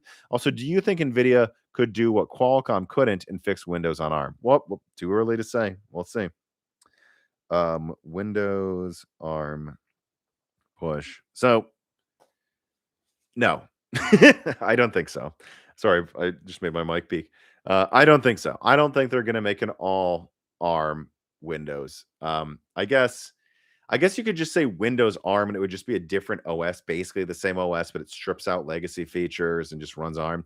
I guess I could see that happening, but I don't see them making it so you have to have ARM by default, or you should, and then everything x86 is translated. I just don't see that happening right now. I mean, everything I'm seeing, right? And I've done even Zen 9 leaks. Everything's still x86. Same with Intel. I mean, they might get rid of some legacy instruction sets, right? But everything's still x86. So I don't see Windows doing that. Clean Sweep writes in and says, "Is AMD seriously thinking about not implementing FSR 4.1 on RDNA 3.5? No, I don't think so. And I was told directly by a source. Remember, I leaked that. RDNA 3.5. I mean, is there some other person? Let me see here. Oh, something came out today. What is this here? Tech Power Up. Suggests AMD does not plan to bring it to 3.5 integrated graphics. That's not what I've heard. I wasn't there to hear the exact words said. However, I will share that no decision has been made. Implied here has been made. We are not ready to speak to any other potential future product plan. Yeah, I don't know. That's not what I heard. I heard that they were definitely going to port it to RDNA 3.5. Now, Frank Azor saying that, I don't know. I'm guessing they do. I was told they're working on it. People behind the scenes said they were going to do it. I just think that it's not something that's like, it's going to come to RDNA 3 first on desktop and then RDNA 2 next year. And I think somewhere in between it will come to 3.5. Could be wrong, but that is what I was told by a contact. If I just so I guess what I'm saying is this. The assumption internally at AMD is that they would also support 3.5. If they make a new decision not to do that, that's crazy to me. Oh, AMD. AMD. Why can't you just stop being stupid? Oh my God. Oh, AMD. All right, let me put down a timestamp here. I'm going to say if you have any other questions, you want to get them in now, because I'm getting tired and I will be running through these and then probably be gone in about 20 minutes. Before I go, though, let me say this, though, too. Ed Zitron, the AI skeptic, he's the next guest on Broken Silicon. I'm actually recording early with him tomorrow. So if you want to ask him questions, join even just the lowest tier of the Moore's Law is Dead Patreon. You can ask us questions right now. But don't wait. Do it now because I'm going to be recording with him in less than 24 hours. And then that episode should come out next week. All right. So Brian P writes in and says, "Hey, Tom, in regards to the N1X for AI math, a token is around 1.5 to 2 tokens per word. Tiny local models do about 64,000 and use around 7 gigabytes of RAM. Low end is 128 to 256K and use about 12 to 20 gigabytes. The top online models do 1 to 2 million. So they're switching out depending on the use case. Online use is typically $1 to $5 per million tokens. Okay. We like to use local models for most work, then pass its result to frontier models for quality assurance at the end of the work." Okay. Thank you. I don't know what else to say about that, but that is something that me and Ed Zitron will be talking about tomorrow. Another Chris writes in, "What are your thoughts on AMD being able to come out of the AI bubble strong? I believe that's because they've been diversifying into laptop, have Strix Halo, will continue to iterate. Yes, they're less exposed than Nvidia is, but ultimately, Nvidia, some would argue, and we'll see, when the bubble pops, maybe when the musical chairs stops, the music turns off and everyone tries to sit, maybe we'll find out that actually Nvidia was whoa, way more exposed. Like most of their sales were fake, were never shipped to customers. That is plausible, and Nvidia could take a huge hit from that. Having said that, you could also just argue that Nvidia has a good problem to have, which is in the bubble, they are the one making the most money. And you see what I'm saying? Like, what is Nvidia's market cap? Let's see. Nvidia market cap. Nvidia's market cap is 5.3 trillion. AMD market cap. 853 billion. Okay. So, gee, five. I didn't realize they had over 5 trillion already. Good lord, this bubble. 5.3 divided by 0.8. AMD is going to get to a trillion-dollar company soon enough, I bet. 6 times the value. So so let's just call it 6 times. All right. So Nvidia is valued 6 times more than AMD. All right. So 1 divided by 6, that makes AMD a 16th to a 17th the value. Wait, no, I'm sorry, a sixth the value. Why did I say that? That was so stupid. Right. Yeah. So, and then if I do this math here, -1. So Nvidia could lose like 80% of their value and still be worth more than AMD or something. It's just silly. And so I guess that's what I would say is like, is AMD better poised to get out of the bubble strongly? Relatively speaking, maybe, right? Like they have their laptops, they can sell graphics cards, they'll be launching new game consoles probably when the bubble pops. All that is a benefit to AMD. They, in other words, they immediately, if AI capacity drops, have stuff to do with that capacity. And maybe Steam Deck too with Snowmass or something, like I leaked earlier. They can pivot all of this stuff to consumer and they're ready to go, baby. But Nvidia could lose half of their value and still be worth multiples of AMD. So on the one hand, yes, relatively speaking, AMD is better position. On the other hand, being in a position where if you lose half your value, you can swallow up your main competitor is a good place to be. Like, so that's what I would say. But we'll see. Maybe it's worse than that. I don't know. Swiggles writes in, "Hey Tom, I see a lot of your comments towards Jensen. I think he's an awful person from what he's letting happen and what he's putting all his effort into. I don't think he's an awful person, but that's the kind of issue. Most businessmen are awful people. No, most businessmen are not awful people. Most people are good. There's a higher proportion of sociopaths that are CEOs, but it's not most of them. So no, don't don't take some of my hate to some like communist manifesto. That's not how I think. Because do you think if Nvidia successfully launders the AI bubble into something else and does not lose 90% or even 80% of their valuation, do you think Jensen might honestly just be the greatest businessman of all time? Yes. And do you think if he can, yeah, whether I like it or not, you got to admit it. And do you think if he can successfully launder this bubble into something else, we would genuinely lose PC gaming as we know it and personal computing as we know it? No, there. Let before we say all gaming's dead forever. Let's see how the PS6 and Helix do. Because guys in the '90s, a mid-range PC was $4,000, and adjusted for inflation, what is that like 10 grand now, 8 grand? I don't know. Like, it's been worse than now. No, it just might be a world where but yet look at Apple's MacBook Neo for selling for like $600. No, guys, come on. There's still decent offerings for the prices they used to be. No, the best is not under a grand now, but we're in a world where the best PC reasonably priced you can get is like a $3,000 gaming PC or something like that.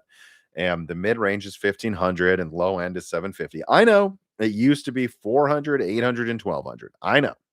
But we're still in a world where you can get a decent $700 laptop. We're still in a world where you can get a $650 PS5 and play all games basically at 60 frames per second. And so let's just see how the next gen console launch goes. Because will it be less, pro consumer than it was a decade ago? Yeah, it might be, but it won't be unrecognizable. It'll be better than the 90s. So that's how I would put it. Valentine writes in and says, NVIDIA is stretching the time between GeForce GPU generations from roughly 24-month cadence to seemingly 36. It's contributing to the slowdown of the do-it-yourself gaming market. NVIDIA's focus is obviously on AI, but I wonder whether AMD will follow NVIDIA's lead here too, as with anything, or whether they will use the opening to gain gaming GPU market share. Do you have any information pointing in either direction? Well, I know what I think they could do, which I think there is a massive opening here. I guess let me put down like a final timestamp on this one. RDNA 5 versus NVIDIA. You know, Like, it's up to AMD. If AMD wants to, they have a monster twice more than twice as powerful as the 9070 XT. I mean, it has over double the compute units and higher IPCs. Who knows? Maybe triple. This is a lot like RDNA 2, where RDNA 1 came out, people liked it. Then RDNA 2 came out and over doubled performance. I think it was 2.1 times the performance or 2.05 times the performance. Yeah, they can do that with RDNA 5 if they want to. And they can do it late next year, maybe even mid next year. And it seems to me that NVIDIA won't have a proper answer, that the best they might have is a 5090 Ti that's like 750 watts and 20% faster than what they have now. Who knows? Maybe there's something else, but that's kind of what it seems like at this point.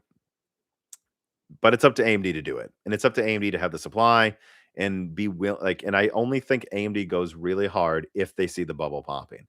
But if they do, it's going to be easy to pivot, right? This is the brilliance of RDNA 5.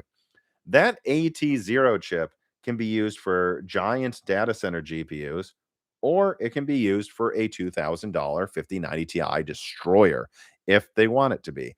The AT2 can be used for Xbox Helix, mid-range gaming GPUs, or they could probably make a 72 gigabyte or 36 gigabyte, whatever, AI card.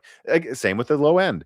Remember, they're using LPDDR5X and LPDDR6 in their low-end GPUs next year because they share chiplets with laptops. So if they want to, they can pivot to consumer laptops. If they want to, they can make a 256 gigabyte AI card that they sell. And the second the AI bubble pops, boom, it's now a 24 gigabyte, $450 9060 XT successor. That will be awesome. AMD has the ability to do all this. What's going to matter is have RAM prices come down in a decent way, and is the AI bubble popping? If it is, yes, they have a huge opening to take market share from GeForce right when everyone's probably going to be up in arms about DLSS 5. It would be really funny, wouldn't it, if DLSS 5 launched when the bubble pops and everyone's just predisposed to hate it? But so will they do it? I cannot promise you. Now, the other question is, do I think AMD's cadence is going to follow Nvidia's? Not really. Because AMD's products share chiplets and stuff. So why would RDNA 6 come out 3 years after 2027 after RDNA 5? Like, why would it come out in 2030 if they're going to use that same architecture for like Grimlock Halo or whatever? Why would they do that? I don't think they would do that. I think they're going to want a new architecture and graphics every 2 years ish because they also use it in APUs. And Sony wants, and Xbox and Steam want good architectures for their consoles as well. And yeah, again, like look at like what they'll probably like if Snowmass is the Steam Deck 2, that comes out in like I don't know 27, 2028. Maybe that's when RDNA 6 will be ready. It won't just be for AI or gaming. It might also be for a Steam Deck or something, or maybe an actually good Steam machine. So AMD has all these different customers that share these architectures and want new stuff. I think that gives AMD a reason to still do a new gen every 2 years. And if anything, with like some of their stuff, it almost seems like they're going back to a 1.5 year cadence. I don't know that they'll do that with graphics, right? But I don't see them. Nvidia is not slowing down. They're just not making gaming GPUs. And AMD will make gaming GPUs because the chiplets are shared with non-gaming products. Nvidia's are not. So there you go. Or not in the same way, I should say. Okay. Vesmolo writes in and says, what is Trump and Nvidia thinking on the China after the summit? What will happen to the markets if they take Taiwan? They're not going to. Also, thoughts on data centers. Well, thoughts on data centers. It's a pretty open statement. My thoughts are the build out's going to slow down by the end of next year, or by the first half of next year, because the public will is just going to dictate it. I'm sorry, people are pissed at big tech. They can tell us that we have to take it as much as we want, as much as they want, but I shouldn't even say we. I mean, there's people much more mad about AI than me. I'm not a hater, really. People are mad. They're going to stop the build out. I'm calling it right now. By the first half of next year, they're going to be like tearing down data centers because they're just so pissed off with the arrogance. So that is genuinely what I think. Taiwan, I don't think China is going to take Taiwan. I don't.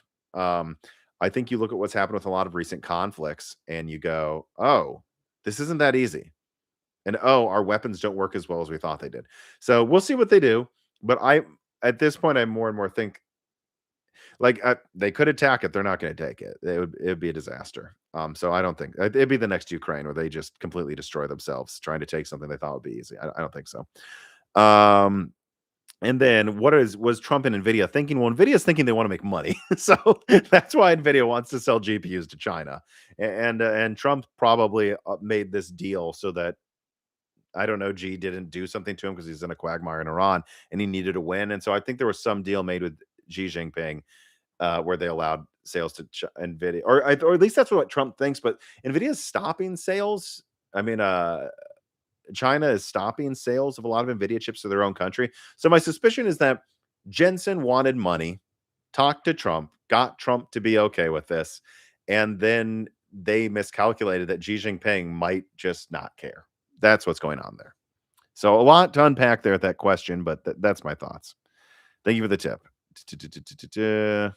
Nope. Jude, a lot more questions here. All right. Let's see. Spencer Walker writes in, no release date, but breaking Valve confirmed a summer release for the Steam machine. At least it's not delayed. Oh, it is delayed. It was supposed to come out in like March. It's delayed. But yeah, that's good news that it's coming out this summer. I guess we'll see what happens.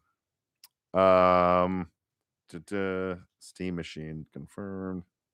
Machine release confirmed. Do you think, Bespoke EP writes in, do you think retailers will even bother carrying Helix? My local Best Buy and GameStop stopped carrying it nearly a year ago because they don't sell. Imagine expecting retailers to purchase $1,000 plus Helixes. I don't know. If it's all digital, it's an open question if they do sell it. But I just was in a Target the other day. They were selling Xbox Series S's and X's. So, it depends on the store. There's still some Best Buys that carry them, by the way. There are some, I think. And I'd be surprised if Best Buy didn't carry the Helix. Will they carry it the entire generation? I don't know. But I also think Helix is probably going to be sold at least a slight profit. Like if Sony is willing to sell things at cost and Nintendo seems to insist on a 10 to 20% profit or something, what does Microsoft demand? I think they might have like a 10% profit margin, a 20, 30% with Helix. I don't think it's going to be sold at cost. And I think they can accomplish that at $1,000, depending on where RAM prices go. And certainly they could do it at 1,200. And I think there's room there for a small profit margin for Best Buy to like give them a 5% cut, like they usually do, is my understanding. Or sometimes it's almost no cut though. And also Best Buy will see people pick up, right? If this is kind of a PC, yeah, you want it at Best Buy because people will go into a Best Buy, buy Xbox Helix, and then what do they buy? A keyboard, a mouse, an Xbox controller, a monitor. So I think they'll still carry it at least at first. Lou8463 says, any confirmation on FSR4 coming to RDNA 3.5? My sources told me a couple weeks ago it was. We'll see if they do it or don't. But at this point, I don't know what even to make of AMD Communications because they were acting like they weren't going to bring it to anything but RDNA 4. Then they reneged on that. I don't know. I don't know what Frank's doing. It makes no sense. They're about to launch Gorgon Halo, which uses RDNA 3.5. So I just think it would be absolutely idiotic if they didn't do that. They will be selling these things for a long time. Nob Husad says, I've heard news or reports. Can you guys use specifics, by the way? Because when people say I'm hearing, I assume you're just talking about the little bird leaker guy that gets everything wrong. Because I have this assumption that if you say I heard a report, you're scared to tell me who said it. If Frank Azor said it, just say Frank Azor said it so I take you seriously. But that AMD FSR 4.1 might not be released for integrated graphics. I agree. If that is true, AMD is very stupid. I cannot control AMD's stupidity. Devious DJ Actorshock writes in and says, AMD really, really needs new comms people. I know. Elegante Ego writes, has been watching you since the PS4 Pro leaks and a little before. I assume you mean PS5 Pro leaks like a year or two ago. Because PS4 Pro came out 2016. I was working at General Motors? No, I think I had got that new account manager job by then. So anyways, he says, much love from Louisiana. Nope. All right, cool. I love New Orleans. Keep your attitude and cadence and shine on, and God bless. Okay. God bless you too. Devious DJ Aftershock writes in, AMD should get their lion's share of MI400 and 500 plus Zen 6 Phoenix and Zen 6 Verona revenue before Q4 of 27. So either way, they still win, at least financially. Yes. Assuming those are actually sold, because it seems like a lot of NVIDIAs are not. JD Gamer 7859 writes in and says, "Is the Helix going to be capable of far more than PS6 because of more CPU cores, the addition of the MPU? Oh, with the MPU stack on top of the better CPU and GPU, or will it not make any difference?" Well, everything makes a difference, but look, on here is why. I guess let me put down a timestamp for this as well, because this is definitely gonna be something people clip and want to know about, and it's something I've explained before. But you tipped me, so I'll answer it again. Xbox Helix versus PS6 performance. So real quick, let's go through why um, the PS5 outperformed Xbox Series X because this is puts things in perspective. Ultimately, we were talking about 12.1 teraflops versus 10.3 teraflops of basically the same architecture. PS5 had some thermal advantages and boosting advantages. Xbox had better compute. They never really used that compute for anything though, so that was a lost opportunity there for Xbox. But more or less, last gen you had 12.1 teraflops versus 10.3. Just right off the bat, that's not much. You're talking about a 15% difference here before we get into the bandwidth discussion. Yeah. And then you go to the bandwidth side of it. Okay, well, Sony's was 256-bit, Microsoft's was 320-bit, and some of its RAM chips were actually 16 gigabit per second instead of 14 for Sony. So it's a little faster bandwidth on paper. But here's the problem. Sony had unified 16 gigabytes. Microsoft did not. They did a lopsided memory system and then programmed it to use it a certain way. It was so dumb. It should have been a 20 gigabyte console. If it was a 20 gigabyte console with 16 gigabit per second memory chips, the Series X, I believe, would have been a firm 20-30% faster. I mean, honestly, maybe more than that. They would have just won the performance race, but they did the dumb. They saved 20. They saved $10 or whatever. So dumb. No, I guess $20 long term, and they gave it 16 gigabytes of RAM in a lopsided system. They did the same thing with the Series S, which is why it loses to PS4 Pro, according to the developers I talked to.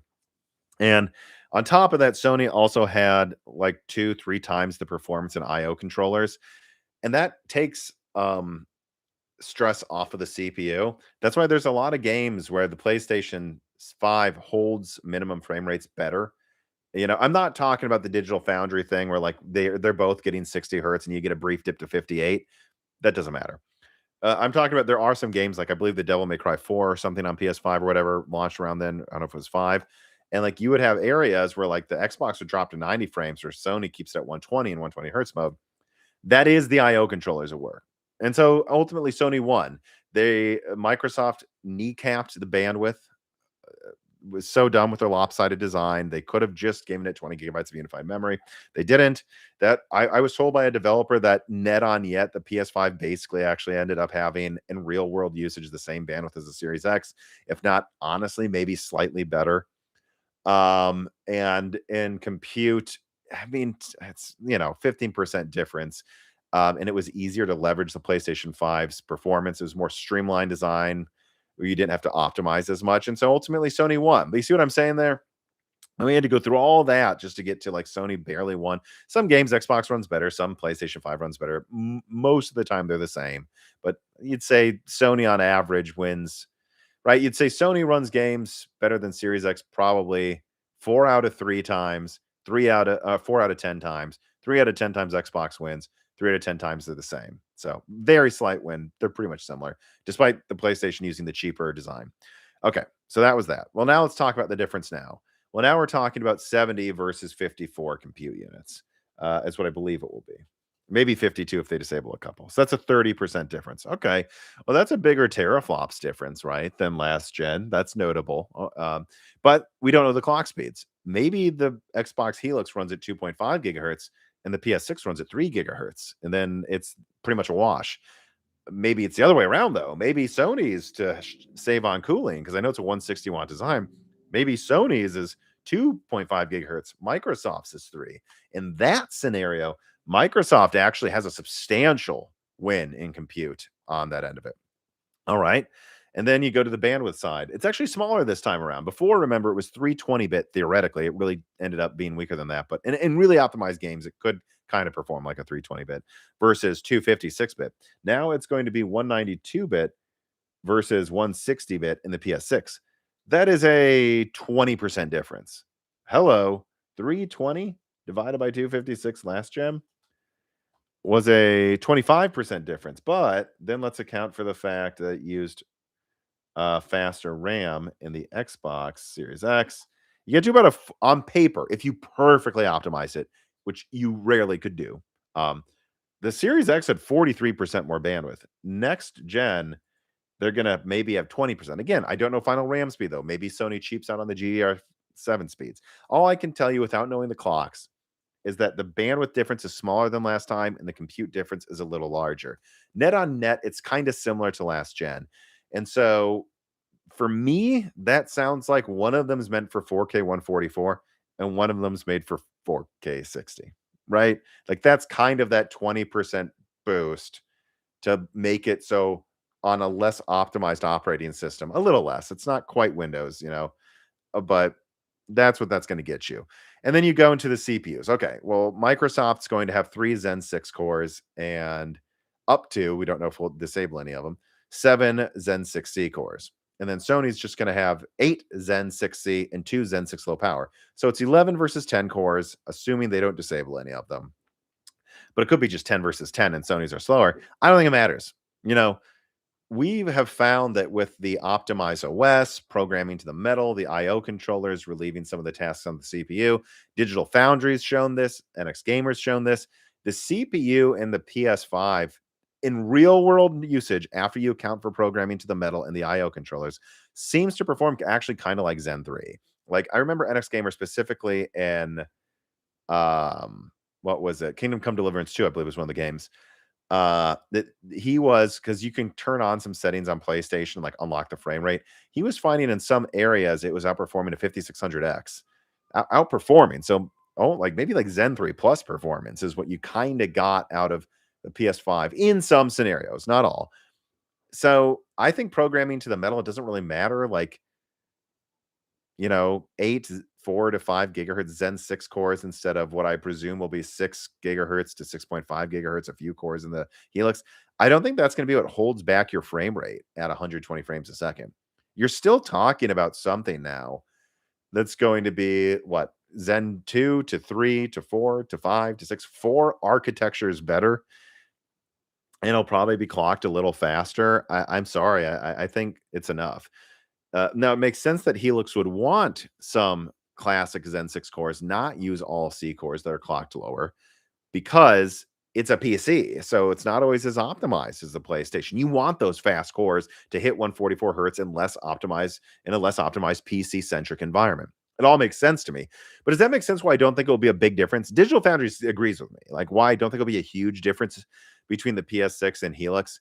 You know, at most, Helix is probably 30% faster, but you're playing the PlayStation in an optimized environment on at most, probably 120 hertz display.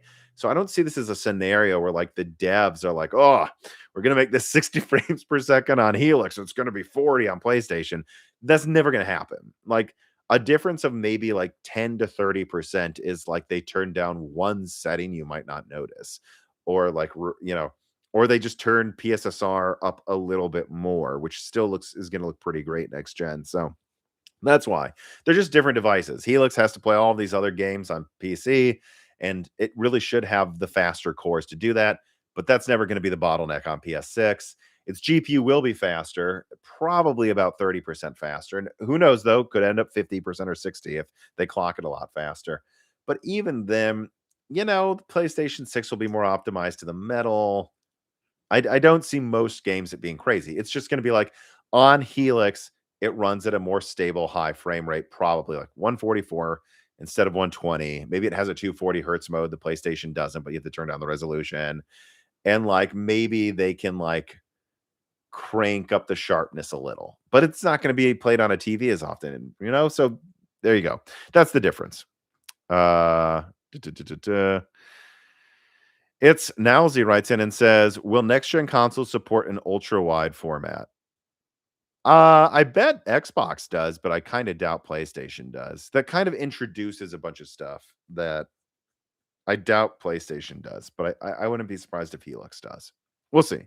Who knows? Maybe they'll both do it though. And I wouldn't be surprised if Sony like allows devs to support 240 hertz. It'll be kind of like 120 hertz now, where most games don't do it, and it's like a lower resolution. But why not? I wouldn't be surprised. Don't expect every game to have a 240 hertz mode though. Um, duh, duh, duh. Did you mean to say 4K 144 versus 4K 120? Yeah, that's what I meant to say. What did I say? Yeah, that's what I think. Like Helix will target 4K 144. PlayStation 6 will target 4K 120. There will be games that only have a 60 hertz mode though, and that's going to be the difference between the consoles. Uh, duh, duh, duh. See people arguing about consoles. What is new? Uh, duh, duh, duh. When AMD announced FSR 4.1, this is icy money team. They did not mention 3.5. I know, but I was directly told by someone at AMD that that is a plan. That's right. I was just directly told, and that they were confused why they weren't talking about it publicly. Who knows though? I mean, basically, if they support it in 3, it is supported in 3.5, and this would make absolutely no sense. Um, let me see here. I have 2 final questions here from patrons. This is your last chance to submit a tip question, by the way. Liquid Metal 14 writes in, and I'm sorry, Liquid Metal, you wrote War and Peace on Patreon. I'm telling you, people, it was like 5, 6, 8 paragraphs. It was just well, I have pulled 2, 3, 4. Yeah, it was crazy.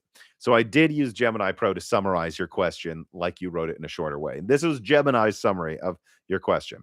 Hey, Tommy Mercury the third and Danny Mortimer. Coming out of a relatively normal Computex and noticing an industry slowdown due to high pricing, do you guys agree that we are in need of a settling period where the focus shifts towards optimizing our hardware rather than constantly rushing out expensive generational leaps? Since graphics fidelity is already in a fantastic place and platforms like AM5 are guaranteed support till at least 2029, it feels like the perfect time for gamers to hunker down, build capable mid-range systems using affordable parts from the used market or Micro Center, and let the industry prioritize software efficiency over rapid upgrades. So ultimately, shouldn't we view this slower hardware cadence as a positive opportunity to extend the life of what we were doing? Well, yeah, it's all relative, and that's why I think AMD is likely to not launch desktop Zen 6 until they see RAM prices come down. And that's why they re-engineered some stuff at TSMC to relaunch the 5800X3D. The answer is yes. And there's tons of great games. I mean, what am I playing right now? I actually started playing Minecraft with my girlfriend a bit again, but which is still a great game, I think. Um, and I've been playing Resident Evil 9, Kingdom Come Deliverance 2. Um, the random night I still play Last of Us No Return, still play tons of Age of Empires 4. I'm supposed to get on with my friends and try out what's that game? What's the big game Bungie made? I'm just gonna Google Bungie game. I'm just getting tired here, so I'm completely forgetting. It was come on, Google. Marathon. Jesus, I know you're all typing it already. I bet now. Now it's all gonna start typing because there's a delay. But yeah. Yeah, like so there's tons of great games out, and they just announced new God of War. There's a lot of great games coming out. Battlefield 6 is still fantastic, I think. So yeah, enjoy your stuff. And ultimately, here's what I will say too. Thank God this isn't happening like during Turing, right? Because Turing sucked. Turing couldn't really do ray tracing well. DLSS sucked back then. We wanted RDNA 2 and Ampere. We wanted to double performance, and we wanted Lovelace. We wanted to double performance again. We wanted that performance. But now that we're on RDNA 3 and later, Lovelace and later, Zen 3 and later, pretty much. I need to play Pragmata too. I need to play that. But I want to try to platinum RE9 first. But thank God the slowdown is happening when even the PS5 Pro. I mean, even come on, like it. It looks at games look insane on it. It's a console. I know it's not cheap anymore, but it is still cheaper than a mid-range gaming PC. I mean, ultimately, I think at least we should be happy that this slowdown happened when graphics plateaued for the time being, because if it happened during Turing, that would have sucked big time. That really would have sucked. And ultimately, back then, there still was a mining boom, and everyone just bought it up because they wanted it anyways. Salty Internet Pirate writes in and says, "Hi Tom, what games have you been distracting yourself with to not think about the pending apocalypse in front of us?" Oh yeah, I already said all the games that I've been playing. All right. One more for you all. And I believe that is it. I'm going to end it there. I rarely go over 2 hours, but this time I did because wow, was there just a lot to discuss. And I am absolutely exhausted. I've got to eat dinner here. So Thank you all for watching. Remember, like this video, click on the Micro Center likes, join the Patreon. The next guest recording in less than 24 hours with him is Ed Zitron. We're going to talk about the AI bubble and Nvidia and Computex. Submit questions now if you join the Patreon, even at the lowest tier. And then also, yeah, I'll start rambling if I keep going. Thanks for watching, everybody. Thanks for listening. Make sure you're subscribed and have a good weekend.